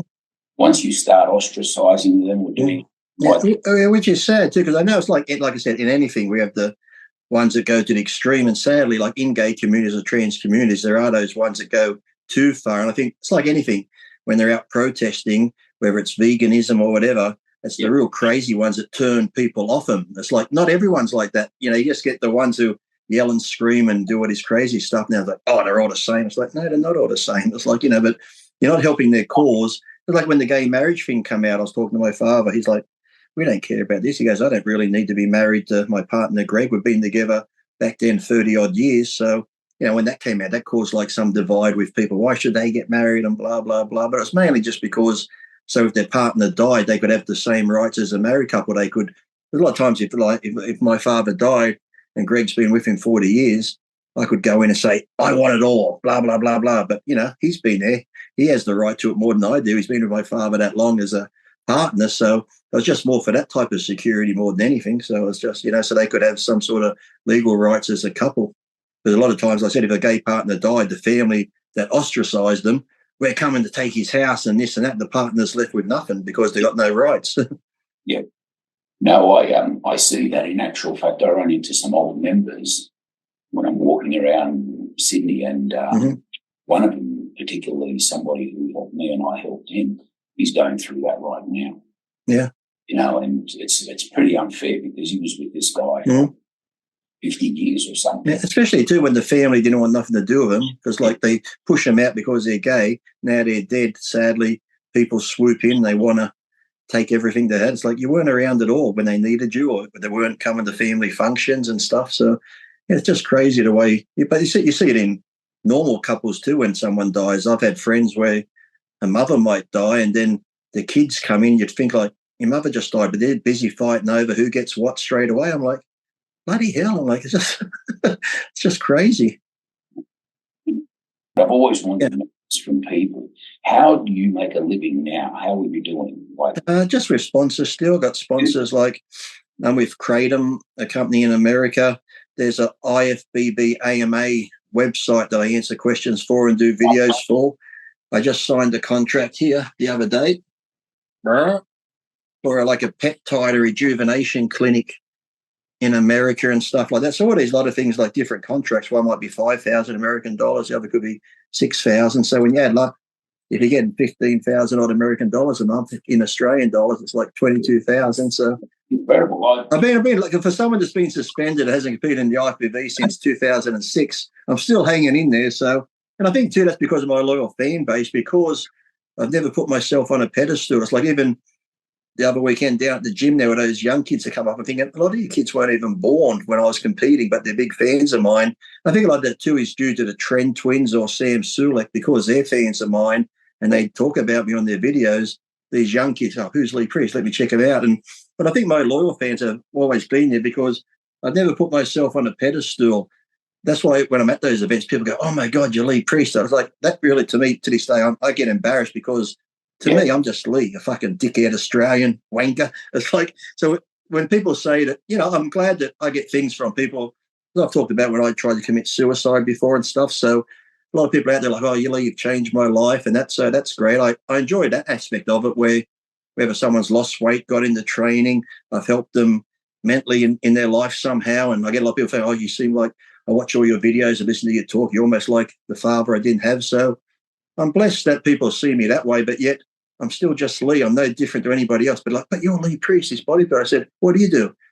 A plumber. I said, well, you're probably a great plumber. I can't do plumbing. So just because I'm a pro bodybuilder doesn't make me any better than you. You're probably a great plumber. So to me, we're all equal. I don't see this, where movie stars and other athletes get these egos. I'm like, I've seen you talk about things at meeting with competitors, giving away your own prize money. And I thought, you know what, like honestly, some of the stuff that you did, in my heart, I would have wanted to have done it, but I wasn't brave enough. Yeah. And I just had to keep my mouth shut. But you've gone out there and done it, which is yeah, well, I think my mum taught me that because, I came from we weren't I said my real father, they divorced when I was like 4 and that because he's gay and he's been with his partner now 40 odd years. And my stepfather was just a coal miner. So we didn't come from a wealthy family, but, my mum always used to say, okay, we're not rich with money, but we're rich on love. So, and that's how it was type of thing. So mum, it was always that way. I lied to her once and I got the biggest belting and she's like, never lie, always tell the truth. From that point on, I'd tell the truth. And when I do my magazine articles or do stuff, I get a call from my mother.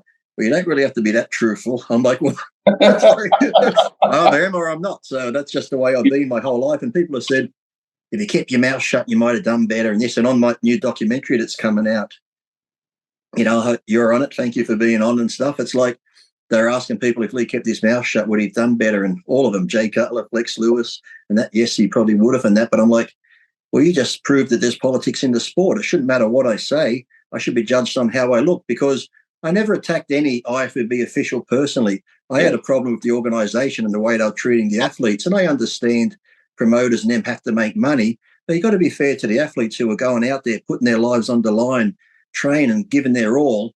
I just said it's got to be give and take. You just can't be all raking in the money. And that's where I get mad at the athletes because they'd come to me and they'd talk about all the problems. I said, let's just all stand together. Oh, we can't we get in trouble? I said, not if we all do it. I said, if I do it, they suspend me. I said, imagine we have the athletes meeting a day or two before the show. Yeah. Imagine the Mr. Olympia, for instance. Everyone's come from all over the world. They got the expo. Sponsors are there. If we at the athletes meeting said, listen, nothing crazy, but if we don't get this, this, and this, none of us are walking out on stage tomorrow. They're not going to cancel the show. Athletes have the power. They just got to unite and use it. But sadly, the ego's involved in bodybuilding and that. They're like, no, I don't care if he's out. I can move up a place. And, it's like they don't want to rock the boat. Even like Jay will come out and talk about stuff now, but he even said when he was competing, he wouldn't have because it might have upset, So, but I think that, the people, this is the thing, the people at the top, I was making probably $18,000 a month in my heyday and I could have kept my mouth shut. I was doing well, placing in shows, winning shows. So I could have kept my mouth shut, but it wasn't about me. It's about the other guys who were training just as hard as me, who were going to shows, having to pay their way and not even make $1. I just didn't think that was fair. Yeah. What were you doing to make these $18,000 a month? Just like when I was doing my seminars, but mainly like from MD, like my column in MD, I'd get paid like $6,000 just for that. I get $6,000 from my contract with MD a month. And then my supplement contract on top of that would have been another $8,000-9,000 and just other streams of income coming in. So, good stuff. But then when I got suspended, the IFBB told MD and everyone to dump me. So that's the thing. I went from 18,000 roughly down to 4,000. And that's a big jump. But to me, even with 4,000, I could still pay my rent. I still had food on the table. I still had a car. I could still go to the gym. I could still do what I loved. So even though it was a big drop in money, it didn't really bother me. I could still live my life. Yeah, I wasn't putting money away or sending money home because back then the Australian dollar was so low. I'd send money home and it'd pretty much double. So I still got another contract come along. So I don't really stress about things like that where people, more money orientated, where if you love bodybuilding, you don't get into it for the money, for one. You love it. You love the training. You love the way it makes you feel mentally and physically. So that's the main reason. When I got into bodybuilding, I wanted to look like He-Man. I never wanted to be a bodybuilder. I didn't want to be a pro bodybuilder. It's just that once I started developing, people like, you should compete, give it a go. So I did. And I just fell into place. And I find that with anything in life, whatever job you do, sport you do, if you enjoy it and it brings you enjoyment, it doesn't feel like work. it's almost fun to do it. So if you can find a job, something that you have fun doing and it brings you joy and you can make money from it, that's just a bonus. So, Lee, you seem to be involved in a lot of these things where it's almost like you want to, seems like you care about people a lot, and you're putting yourself on the line there. You're giving away money. This is another side of you that I didn't know. Mm-hmm. But I never used to tell anyone. I used to do this all the time, and then if I go to the grocery store or restaurants and I see always elderly people, I'll pay their bill, or if I'm at the grocery store, I see an elderly couple behind me, because you can see they're on the pension. They're trying to get the little food what they can. I sometimes just buy gift cards and I say, give it to that person coming behind me and stuff. Like, I never tell anyone what I did, but my mum on an interview once told people, so then people started talking about it. But I just like to do it. Like, I sit in the restaurant, if I see a nice elderly couple, like last time, a couple of weeks, I was at a restaurant and there was a woman there, and she was with a young lady, probably in the 40s. She was with her father who was in a wheelchair. It was his birthday. I could overhear, and that when I was leaving, I just said, give me their bill, let me pay their bill. So I just enjoy doing things like that. My mother always said if I won the lot, I'd still be broke, because I get more enjoyment out of helping people. As long as I got food on the table, a roof over my head, I've never been money orientated for myself. I like to have money so I can help other people and do other things rather than myself. So, what star sign are you? Cancer. Cancer. Okay. I'm a fucking disease out of all things. Great. No, I think you've just got it's that personality trait of yours. You probably get a kick out of watching other people feel good about something that you did, which I do that. I whenever I can do that, I do it. Yeah. Well, I think that's how I was raised. My grandfather, he was like that. He would give you the shirt off his back. I used to go to the grocery, because I lived with them a lot. He helped raise me. Yeah. I'd go to the grocery store with him. My grandmother gave us a list of groceries. So we walked down to the store, probably 2 kilometres. I said, why don't we drive? He's like, it's good exercise to walk. I'm like, okay, I guess we're not getting ice cream today because it'll melt by the time we get home. So we go down to the store, we get all the groceries. And then on the way home, you'll be talking to people. Oh, okay, I got that. By the time we get home, we've got half the groceries. My grandmother's like, where's this and where's that? Oh, Beryl down the road needed some, so I gave it to her. So it's like, I was just raised that way. Look, it's fantastic. So you're like that regardless of whether you're and I've tried to be an arsehole, because sometimes I help a lot of people and do things, and some people take advantage of it, and I'm like, fuck him. I tell my wife, fuck it, I'm going to be an arsehole. She's like, you couldn't if you tried. I said, yes, I am. You watch me. Yeah. And after a couple of hours, I'm like, I can't do it. It's like, I just can't be an arsehole to be mean. Even if I've been shit on, I just can't be that type of person to shit on someone back. I might get mad and keep it inside, but I don't go out of my way to, I'll make you pay for doing that. I just let it go. No, that's very nice of you. I kind of got a feeling you were like that. Listen, I wanted to ask you also, these are just things that are popping up in my head. Did you ever have a weirder contract? Yes. Yeah, well, that was the first contract I got when I was there. Because originally I was only going to America for 2 weeks to do the Niagara's amateur show. Yeah. Then when I got the pro card, I did the pro side. Yeah. But my first or second day in Gold's Gym, I was doing a photo shoot with Irvin Gill for Muscle Mag. He introduced me to Ed Connors. Ed Connors took some photos, sent them to Joe Weider, had a meeting with Joe Weider that week and got a contract pretty much straight away. But even before, when I was young, here in Australia at 17, 18, I was sponsored by Nutrilife. And remember, there was the Victory brand of Weider products. Yeah. I was in the Victory logo. I think Labrada was sponsored by them in America and did them over there. So I've always, and then I was sponsored, had Balance, and then what's those other ones I was with? Oh, Beverly International when I was like 18, 19. Remember their tablets were like horse tablets. They were that big. But even I remember when I was young, Nutrilife used to have Liver 10,000. I don't know how many Liver 10,000 tablets I used to take back in the day, but I used to get great pumps just from the nitrogen and that from them.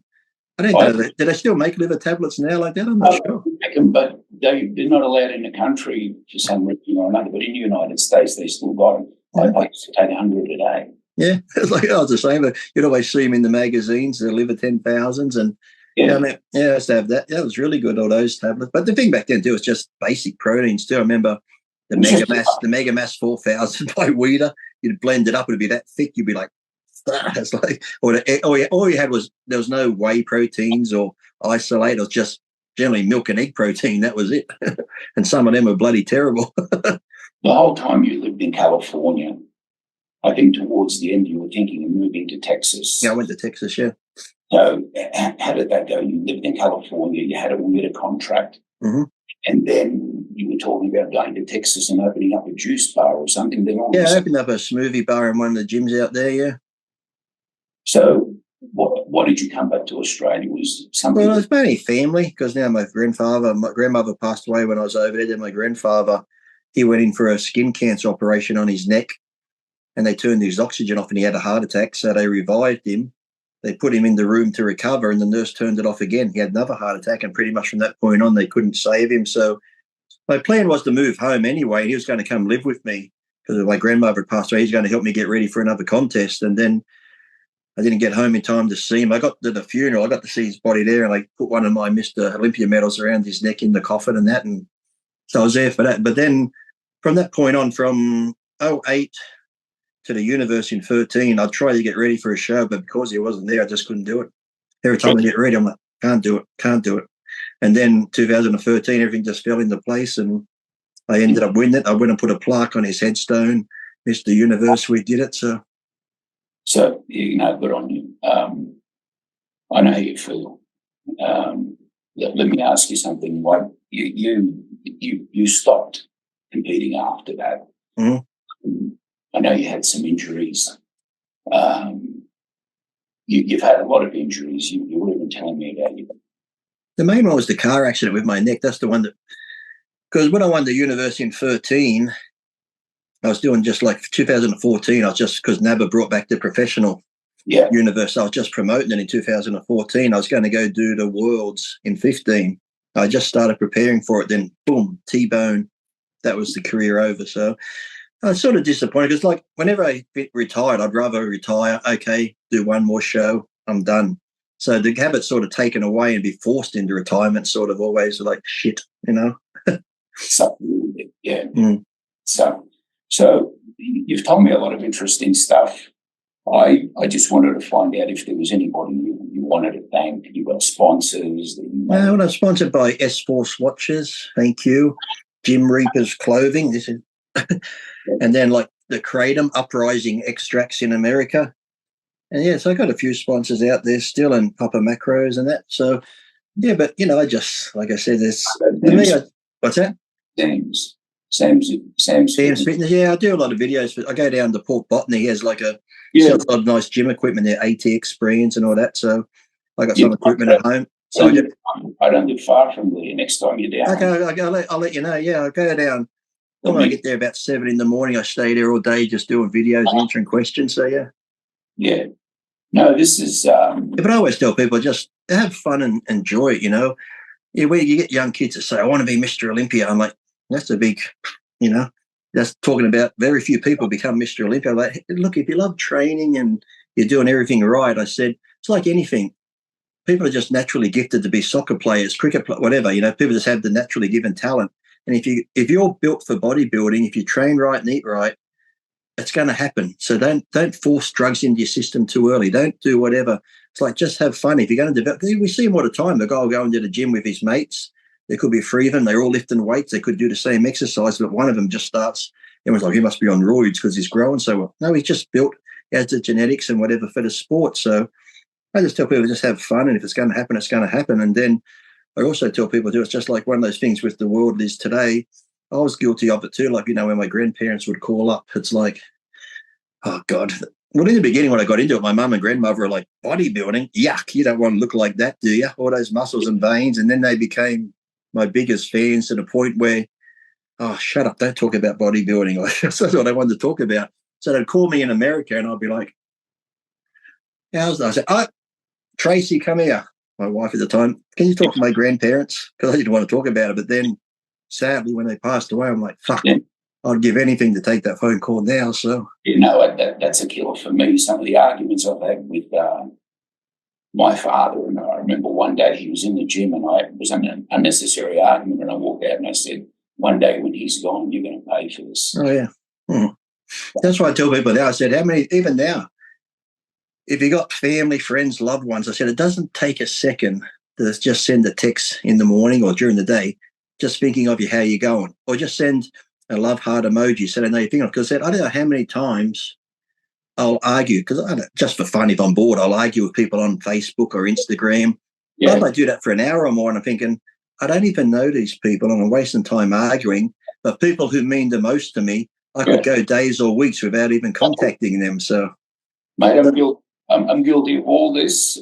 Even one of the main reasons why I came back to Australia was because there was nobody else to look after my grandfather. All these children had jobs, and I had this life where, okay, I could do personal training. I had not much sponsorship going on. Yeah. I came back because of him. Mm-hmm.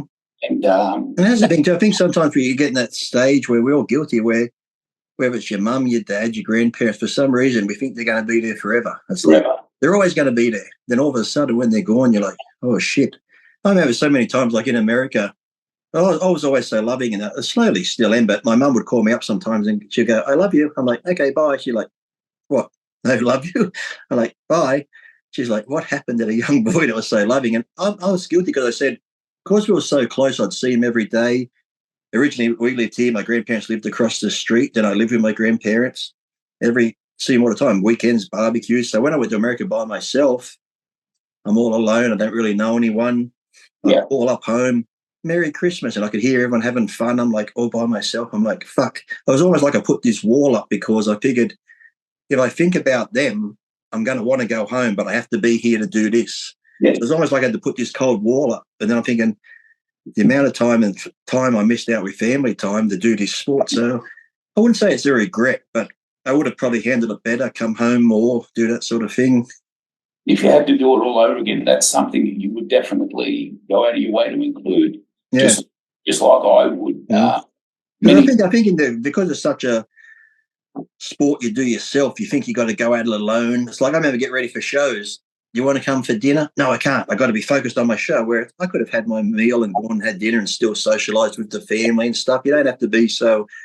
Yes, you're training hardcore, you're dieting's good, but you can still go do stuff. Even something simple as, hey, you want to come down? The family's going down to the park. No, I'm just going to sit here. If I go to the park, I could burn muscle.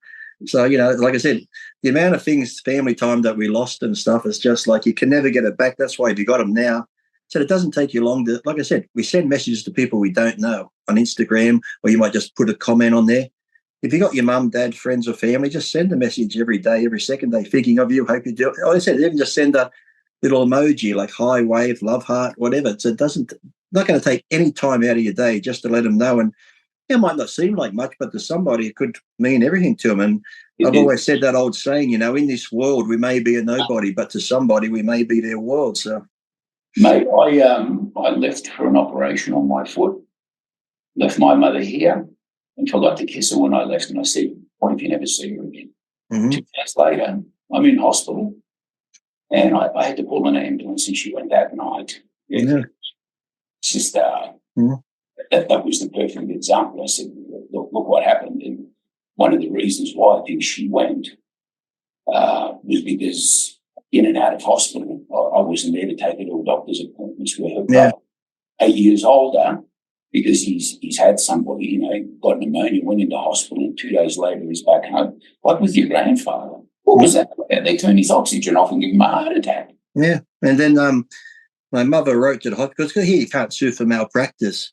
And then when she wrote to the hospital asking why did this happen, she got this, I think she still got a big letter back from the hospital apologising for what happened. But since then, we've changed our practices now so it never happens again to anyone else. I'm like, well, it doesn't bring him back, does it? So sometimes, still, I don't get angry about it, but I'm like, fuck, because his brother just passed away earlier this year, was 99. And like I said, my grandfather in his 70s, 80s was still going to the gym, so he probably would have lasted a lot longer. Then I feel guilty too. I'm thinking, fuck, if I had been here, would that have kept him motivation? Yeah. But here's how selfless he was.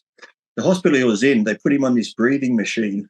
My mother did tell me that later on, but he had this breathing machine, but it was the only thing keeping him alive pretty much, because once they took him off it, they just had to give him morphine, stop feeding him, and just let him slowly go. But a young kid came in on a motorbike accident and they needed the breathing machine. My grandfather just said, give it to him. So, yeah, no, I feel you. I've been there, done that. And this is obviously another side of you that maybe people haven't seen. And I think to some extent I brought it out because after talking to you, just have so many similarities. Like after all these years, like you died in '08, it still brings tears to my eyes now. Like fuck.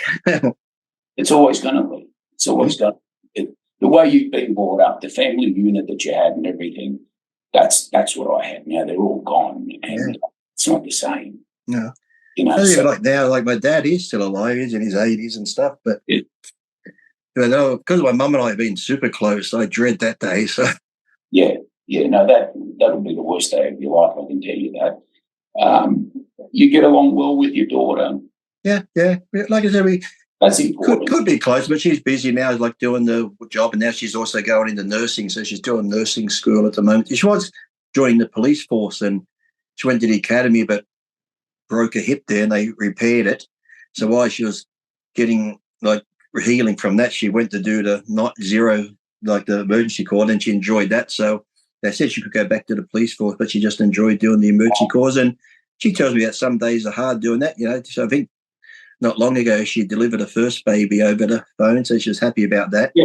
But she had to come up here to Newcastle because she was the first one that took the phone call. Remember that bus that crashed and all those people got killed on that wedding bus? Yeah. She took the first phone call from that. Then she'll tell me some days it's hard because she'll listen to people die on the phone, someone trying to save someone. And I said, well, as hard as that is, I said, if you're a police officer, and I've been on the ride-alongs, I said, trust me, hearing it's bad, but actually seeing it, once you see it, you can't get that image out of your head. Yeah. If you're there holding someone's hand who's in a car accident, they're dying, but you're trying to keep them positive and they're slowly dying. It's pretty hard to actually see that in front of you. I watched my father die in front of me. I tried to resuscitate him. So I got first aid and CPR. So that's an automatic fail as far as I'm concerned, because I just probably didn't do all the right stuff. So I lost him in front of me. And then my mother that night, I had an experience. It was exactly like your grandfather. They turned the oxygen off. And she took, I counted 44 breaths. It was over. Yeah. We pretty much experienced the same thing and feel the same way about it. I don't know why I haven't started crying yet. I'll probably do after. I just have days sometimes. But when you go back to that with my grandfather, he always used to make the kookaburra noise, and this is like weird because my grandmother would get mad and she'd be at the kitchen table to come up behind her. Owen, stop doing it. Like, always be the prankster type thing. So it was really weird. When I was getting ready for the universe, I'd go out walking in the mornings in Newcastle, up and down the hills around the beach, freezing cold. And I'll probably say, like anything, getting ready for a show, I'd be like, Lee, why are you doing this? You've already done it. You got nothing to prove anymore. And the days I was really down thinking, fuck it, I'm not going to do it, out of the blue, a kookaburra would start making a noise. I'm like, is that you telling me something, or am I just... But every time I felt down, the kookaburra noise, so even now, if there's a kookaburra making a noise or driving my wife's like, there's your grandfather. So, that synchronicity, I'm not sure if it is synchronicity or if it's something, but... Yeah. But like I said, the times I was at my lowest getting ready for that show, out of the blue, there'd be kookaburra noise. So like I said, whether it's just a coincidence or I noticed it more then, but it was just so weird. I'm like, okay, I'll keep going.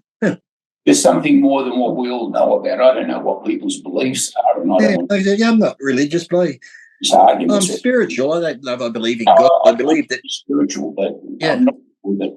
No, I'm not like into religion or that, but I do believe, I hope there's something greater out there, because I figured if us humans are it and we're meant to be, I said, we're doomed if we're meant to be.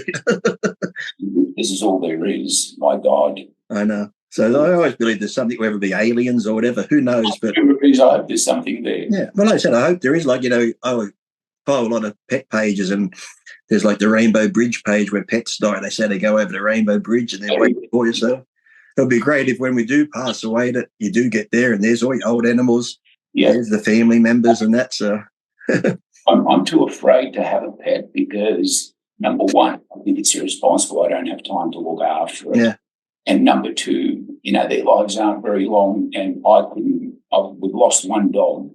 And honestly, what I went through. It's hard. Like I said, pets are, like I said, they become your family. So your family. When I moved home in '08, I went and I got 7 rescue cats now and 2 dogs. So when I come home in '08, I got a rescue cat, and I had her up until just 2 years ago. And my wife, when I got my wife and I, was our 6th wedding anniversary yesterday. when I first started seeing her, the cat hated her. She's like, animals, hate animals. And I'm like, oh, Sophie, come here. I love you, Sophie. She's like, how can you love an animal? About a year later, she's forgot the cat. And then she's like, I love you. I said, what? What did you just say? You love the cat? She's like, shut up. And she fell in love with that cat. The cat would sleep on her and took her to the vet. We had to put her down. And it's like, when they give them the injection, you're standing there and they just slowly pass away. And even now, that makes me upset. I think, fuck, it's a cat. I know, but that's one of the reasons why I'm thinking, first of all, you don't have time. Second of all, if you lose any more. The thing is, too, you got to remember, sometimes in my lowest points, even when I came back here, I was by myself. And that was the cat. I had the cat. So sometimes, many times at night, I could be a bit of anxiety. I just pat the cat, listen to it purring.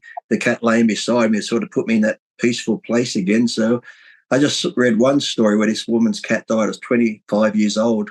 She had it since she was 8 years old. So from 8 years old, she's had it to into her 30s, and it just passed away. And she was just saying all the things that she'd been through with that cat. When it goes, it is like part of you. Even if it's just an animal, but it's more than that. So. One thing I wanted to ask you, I'm about to get a couple of tattoos. I've always had a small one here that's faded, right? And it was Billy Knight's father. Okay. I hurt my wrist and he put charcoal on them, went in there with needles. I said, so I want to get those 2 little dots done and then use his name. Then I thought, okay, on this arm, my father was Fausto, my mother was Filomena, and in Italian, forza means strength. So it's yes. One of my cats is just banging at the door. Hold on. Now, we did come here. Come and say hi to John. Come here. He's walking around. Come here. Come up here. This one I can't hear if I shut the door. Come here. Come on. And this one here, this one's like lovable all the time. He sleeps with me, he loves it. Like this one, he's just, But if I lock him out the room, he goes banging on the door. Hello. Male cat. Yeah, male, yeah. Yeah. Look, I've had cats gather in my backyard. You feed one of them, and then they all come. One night there were 17 cats. I was laying in between them, and you know what? They're easy to communicate with. Oh yeah. But back to your tattoo. What are you going to get? Well, I want to get those tattoos. Well, I got here on my arm here. I got June and Owen, my grandparents' name there. Yeah. No, I just want to know, how do I stop myself from doing everything else that you've done? Well, probably because I was younger when I got my first one, the Superman tattoo. I remember saying I'll never get another one, and then I got a tattoo on this shoulder, and then I got flames on the forearms. And sometimes I wasn't even planning on getting a tattoo. My friend would get one, and while I'm sitting in the tattoo shop waiting, I'm like, that looks pretty good. I'm like, just get going from there. Then I'm like, I could put one on my face. That's something different. I don't mind it. I don't care. It's just another body part. It's like, to me, but like, why would you do your face? I'm like, I've done my back, my ribs, my legs. It's like, it's just another body part. It doesn't bother me. And most people that know me, when I had it removed, because I had it for 13 years, I took it off. My mum and wife, they're like, I met you with that on. My mum's like, that was part of you. I loved it. They got very upset that I removed it. So I had it off for a couple of years, and then I like. How do you remove them? How do you remove them? A laser. And getting it removed, I can show you a photo. My face is swollen, bleeding. Getting it removed is way more painful than getting it. So if I get it, how long do you have to stay off training? Well, when I had my back done, they say not to do too much, but I still went back and did stuff. It depends where you get it too. So, hey, Kat, you're taking the cord with you. Yeah, it's like, depends where you get it. Get it. On the back was bad because like laying on a bench, you're like, it's like the worst sunburn as it's healing. So you have to take, the main thing is just try to keep it covered a bit, because when you've got all the broken skin, you don't want sweat or any germs to get in there. I got one on the back of my calf when I was in Ireland, and it got infected, and my calf blew up like this big and red, had like green pus everywhere. I had it, and I'm thinking, shit, I've got to fly home with this leg like that. I might get a blood clot. I'm thinking, I hope it goes away before I have to fly home. So the main thing is just try keeping it clean and not getting anything in it. So nice backdrop you got there. Yeah, no trophies like most bodybuilders have. Oh yeah, my one's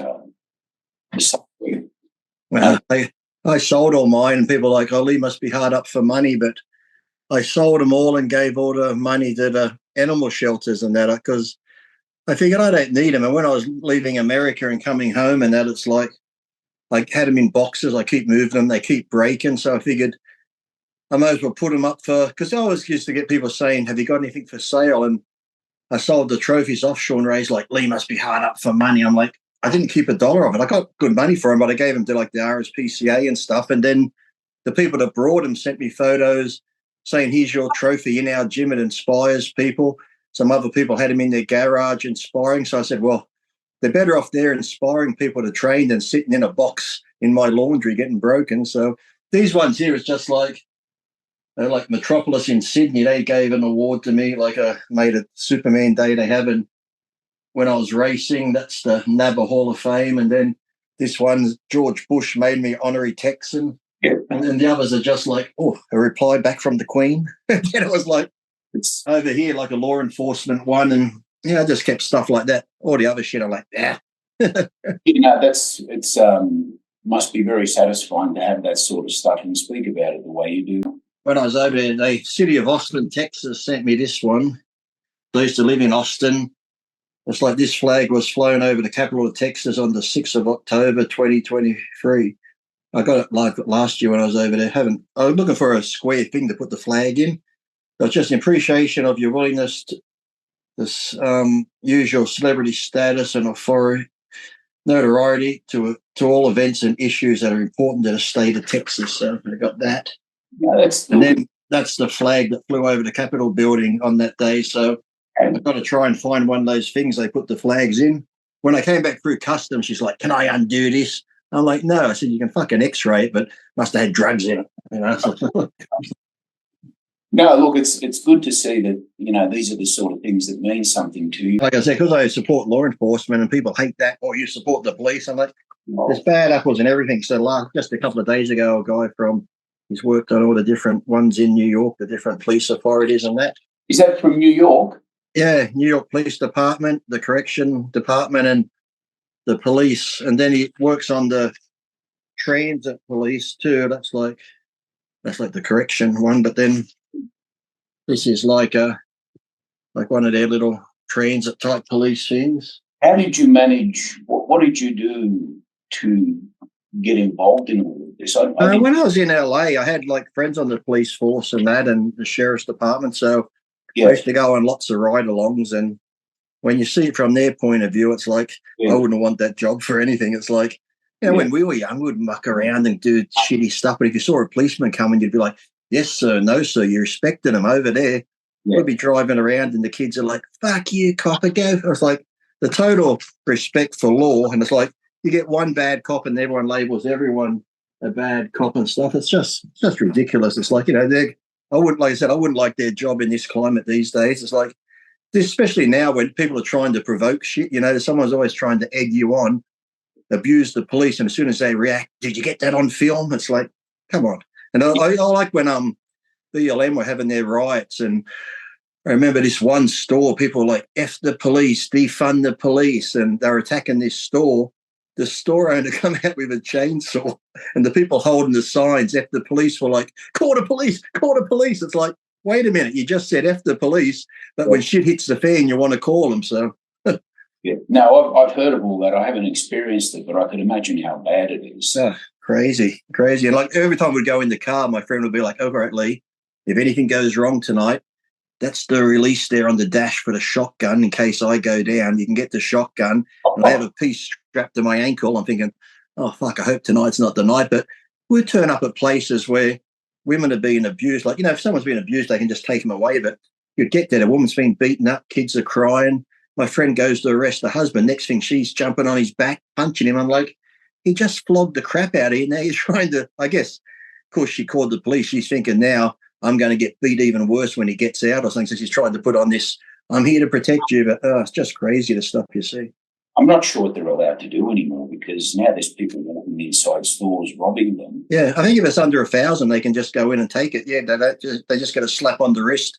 They don't get locked up or anything. And people know that, so they're just going into stores. There's one guy, he tried to stop a person leaving, and the store he worked for fired him. They're like, just let him go. Don't touch him. It's like, but this is ridiculous. It's like, It's like the nutters are running the insane asylum. Yeah, no, I did. But look, you know more about this. Obviously, you've been friends with these people. I had no idea it was that bad. Oh, it's crazy. Like I said, the thing is, too, the whole racism thing, you get that too. We'll be driving along at night. He runs a plate. This is like, why they got their guns out. Because if my friend run a number plate and it comes up clear, he's got nothing, no record, no criminal record, he walks up to the car, he's more relaxed. He's just like a normal person. But if we run someone's number plate, it comes up, he's done time for armed robbery, armed assault. When you walk up to that car, you're going to be a bit more on heightened alert because of this guy's background. Sure. So, when you get up there, and some of these cars, they're so dark tinted windows at night, you can't see. And you pull someone over, he puts the window down. You only pulled me over because I'm black. It's like, we can't even see who's driving the car. So how the fuck does that happen? It's like, it's just crazy. Like I said, they give them all the respect. And, of course there's bad people in every walks of life, every job, but you can't label all because they're just out there doing their job. They want to go home to their family after.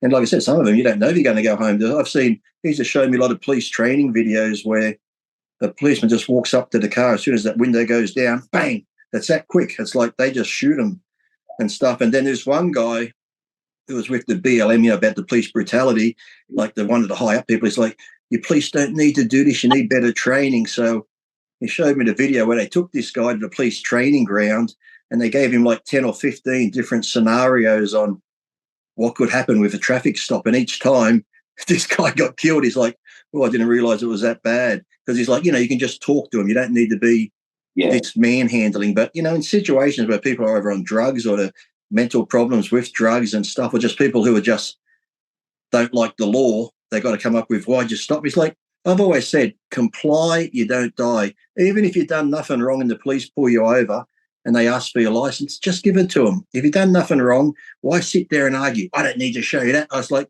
if you're going back and forth, you're not going to win with the police. So just do as they say and, and then move on, because some of these people would pull over. Might have just been an out brake light.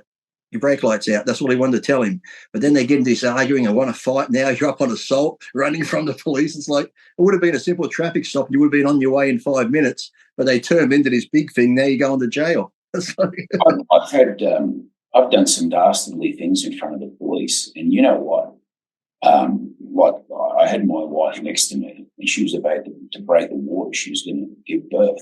Now, I was sitting at a red light. I didn't know the cops were behind me. I just ran the red light. Yeah. They stopped me and they said, what did you do? They said, did you say what you just did? I explained myself and said the truth. And they said, all right, well, look, just don't do it again. Try not to do it again. Get it safely. Yeah. And I didn't resist. And much they did exactly as you're describing. Well, it's like a lot of people think, the police are out to get me. I've got friends like that. Fuck, the police are out to get me. They're just like, generally, if you've got a problem with the police, 99% of the time you're doing something wrong. Like me, I'm speeding, but touch wood. I've never got caught, so touch wood. But if I get caught speeding, I can't get mad at the police. I knew what the speed limit was. I broke the law. You could just take it. If you know what you're doing's wrong, I've had friends that sell drugs. They get caught. Fucking police. It's like, well, you're selling drugs. It's against the law. You can't get mad because they're doing their job. It's the risk you take. So don't hate them for just doing what they got to do. No, I found a lot of police officers to be quite nice people, and there's no reason to be intimidated by them. Mm-hmm. And like I said, you might get that one who, like I said, say he's had the shittiest day, and you can't, it's hard to separate like, just say having a bad day, you've argued with the wife. And like I said, when I used to go on ride-alongs, the amount of abuse my mate would get, and, sometimes it's like anything, you keep it in, and one day that one little thing can make you snap, and like, yes, you shouldn't, but they're human too, and sometimes with what you see, would turn up at things and you go on ride-alongs in the USA, is that right? Or what's that? The ride-alongs that you go in the USA, yeah. That's pretty interesting. I'm not sure that I'd have the balls to do that.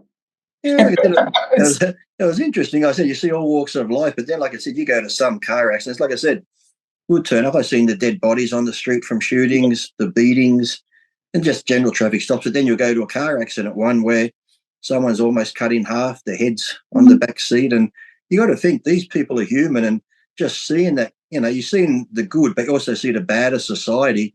And that's got to take a toll on. So it's just like soldiers who go to war and come back. Some of them are changed. And if you think you're in that normal guy and every day or every week you're seeing women and children beaten up, murdered, deaths in cars, that's got to play on you after a while. It's like, you just can't, when they go home, my friend said he shuts it off, but, it's still in your mind. You go home to your kids and wife, but yet in your mind, you've just seen 2 dead kids in the back of a car squashed from a truck or something. That sort of stuff's hard to get out of your head. Lee, you seem to be involved in a lot of these things where it's almost like seems like you care about people a lot, and you're putting yourself on the line there. You're giving away money. This is another side of you that I didn't know. Mm-hmm. Well, I never used to tell anyone. I used to do this all the time, and then if I go to the grocery store or restaurants and I see always elderly people, I'll pay their bill, or if I'm at the grocery store, I see an elderly couple. Last week inside the gym, we were like a couple of old ladies. I've never come across too many people like that. It was just like I'm saying, the similarities in the thought process and what this guy talks about, even the stuff that you showed me for your tricep. But even like that day, I was coming there, my back had the pinched nerve the day before. I could barely walk and this and that. My wife's like, just call up and say you can't make it. I said, I can't do that. She's like, but you can barely walk, you're in pain. I said, look, I'd go and do it. I said, look, how would you feel? I said, look, I'm no one special, really. But I said, I've had lots of people comment online. They're coming to see me. I said, now imagine yourself in those young kids' positions where back in the day, if I could go see Tom Platz, I'm going to go see Tom Platz. It's so exciting. And they get there. Oh, Tom couldn't make it. I said, I don't want to be that person. I said, as bad pain as I'm in, I'm going to go to the gym and talk to the people and that and get home. So I did. So I was glad I did it, even though I was in a bit of pain and that. But it's like, that's what I said to my wife. She's like, don't go. I said, look, I got to go. I said, I don't want to, I could ruin some kid's day who's like hoping to meet me, and then he finds out I'm not there. And I had a lot of reasons not to come there that day, but I said, you've never actually gotten together with this guy and had a chat. That's why I asked you what times you were going to be there. I had. It's funny we pulled up at the same time. I know. It was very funny. You're busier than me. No, I'm not really that busy. I'm just sitting at home with my cats, playing with the dogs. You certainly don't need any more friends, but when you're coming down next time. I don't have that many friends, really. It's like I've probably got one older guy in his 70s I hang out with on the weekends with the cars and that, but I train by myself. And actually, I got like acquaintances. I might have 1 or 2 mates, but they work. So most of the time it's just me and the wife and the animals. I don't really have that many friends at all. But that's the thing. Because I left school so early to train, I sometimes, because I see people that have school reunions and lifelong school friends, I don't have any of that. It's like, the friends I did make when I lived for 20 years in America are still in America, so I don't really have them around either. So you got fairly close to Eddie Giuliani from what I saw. Yeah. And like I said, Eddie passed away just a month before I got the plaque on the Venice Beach Hall of Fame. He was going to come out and see me there and that, but then I got the call from his daughter saying he passed away. So did you Joe Gold too was like a grandfather to me when I was over there. That's why I got on so good with Joe. I'd help Joe out, go places with him, and when Joe passed away, he left me his 2 dogs. So okay. Yeah, and that's pretty much when I left California. After Joe passed away, it just wasn't the same anymore. The gym wasn't the same. That's when I left California. Okay.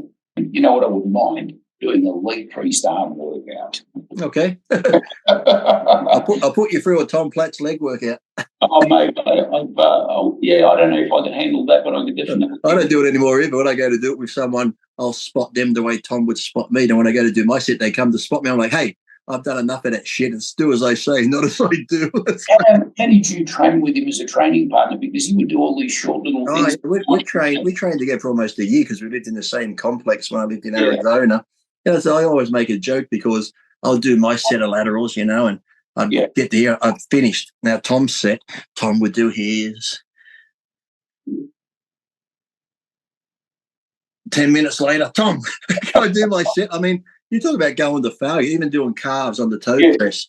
Yeah. You'd do as many as you could, 4 reps, and then little ones, faster ones. Lee, grab my toes. So now I'm pulling on his toes like this for like 5 minutes. I'm like, Tom, come on. It's like, I have to say to Tom, why don't you make a comeback? And he's like, well, Lee, I couldn't. He's like, you'll see me. Once I turn it back on, I go crazy. And like I said, as far as intensity and that tunnel vision goes, like I see Tom's videos now on Instagram. I get all psyched up listening to him talk. I'm like, it's just that passion. Because I thought, how could you train with him? You're probably going to go cold between sets. That's all. No, I remember the first leg workout I had with him. the first time he goes, come do legs. I'm like, okay, so I did legs, and he's giving me the squats, hack squats with 5 plates, 20 reps each set. And then we're doing hack squats. Once you've done the full reps, bring it halfway and hold it.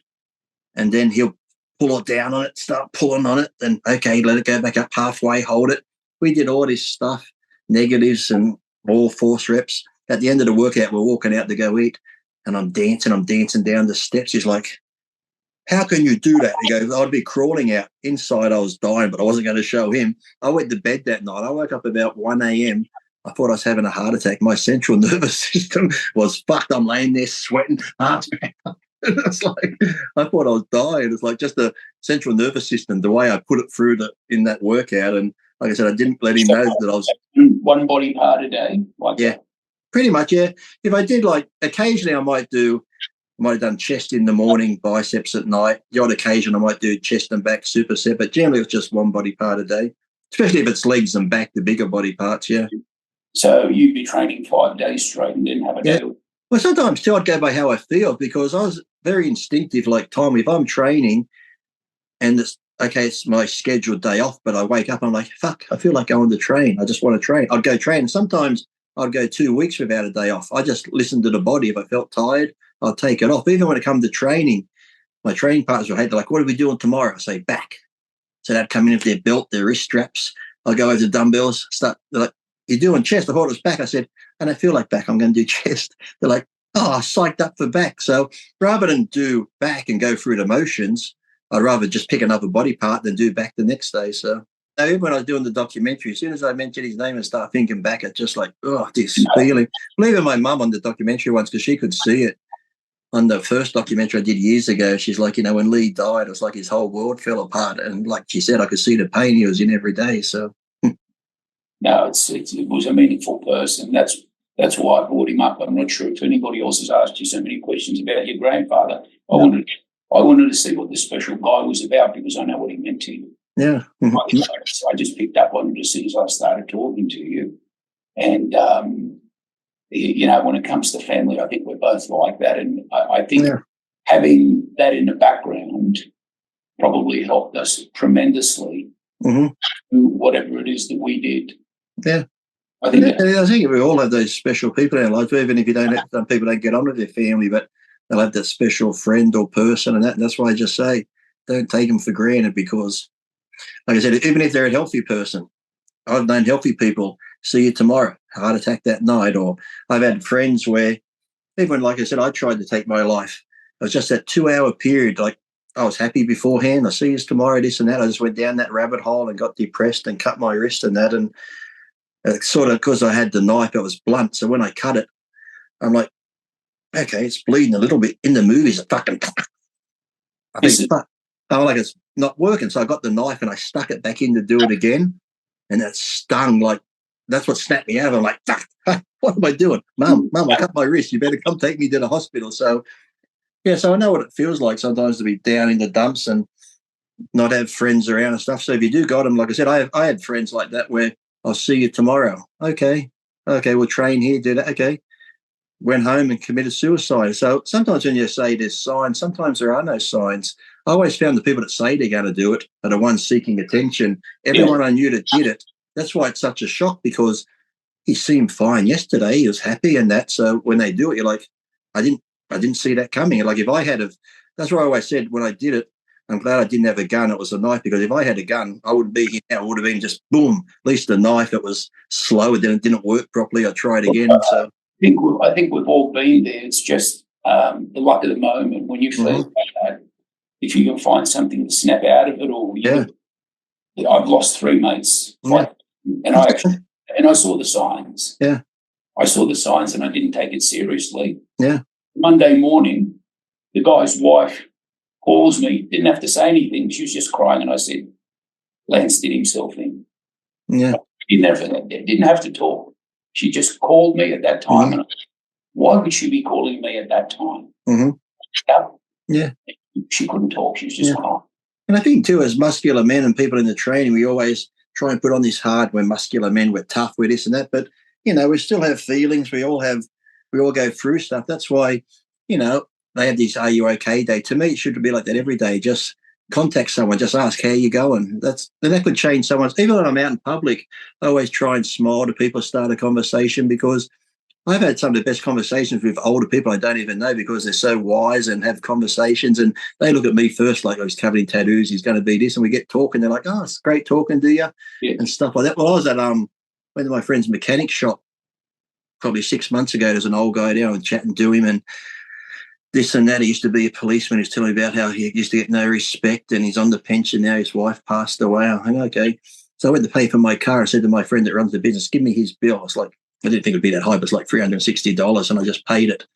Yeah. As I'm about to leave, he walked over, and my friend's like, "No, it's taken care of." And then he looks at me and goes, "You didn't, did you?" I said, "Yeah, they just started crying." I'm like, "It's okay." And that, he's like, "No one's ever done anything like that for me in my life." And that, and I was in America doing an appearance. I get this message: "Hi, are you Lee such and such? I'm such and such. I'm the daughter of." She's like, "I can't believe you paid my dad's bill like that. No one's ever done that. Are you truly this good a person?" I'm like, "Well, I try to be." I said, "I don't, so it's little things like that." I said, just smile at someone, say hello, because we're so into our social media and that, but someone could be in a shit mood, and just by you talking to them or just saying things to them could just change their whole day. Yeah. Good on you, mate. I love you for all of this. Thank you. This was great. Thank you so much, Lee. I'm totally, you flipped me. You're like, he's not the arsehole I've been told he is. I never really knew you that well. Like, last week when we started talking, like you and him got a lot in common, same family values, it seemed like, everything like that. And, I don't have a lot of friends either this evening. Yeah. It's difficult to find a person that you're comfortable being around to even call. I get very wary too, because a lot of times I get people who want to hang out with me or know me because I'm Lee Priest, and I could never understand. I'm like, I'm just Lee, but yet they'd always want something from me, and I just so I became very wary of meeting people. It's like, are you getting to know me because of me, Lee, or the Lee Priest? So I had to weed a few people out that way too. So good on you, mate. Next time we do this and chat, I want to ask you more about when you were competing with Lee Haney and all that. So next time we do a podcast, I want to ask you about when you were competing and that. All right, well, we can do that. It's good to get this one under our belt. Listen, mate, would you like to finish off with anything? Mainly just like I said before, just people treat one another a bit nicer in life. It's like in the world we live in now, it's crazy enough. And like I said, if you do have family around, send them a message or talk to them or get together. Because like I said, how many times have people been like, "Do you want to get together?" "Oh, no, maybe next time." I've done that before too. I've done that with friends. "You want to go for dinner?" "No," then a friend would die or commit suicide. I'm thinking, fuck, maybe I should have went out. So if you have these opportunities, even that, and you're probably like me too, I know sometimes when I'll organise to go somewhere, I'll meet you for lunch next week. And that's okay. But as the day gets closer, I'm like, oh, fuck, I got to go to lunch. I don't want to go. But then when I do go, I have the best time. So sometimes you just make that little bit of an effort. Things always turn out good. It's been more than a pleasure. No, thank you. More than a pleasure. Discovered more things about you that I like. Thank you. Kylo says goodbye. Goodbye. Bye. Bye.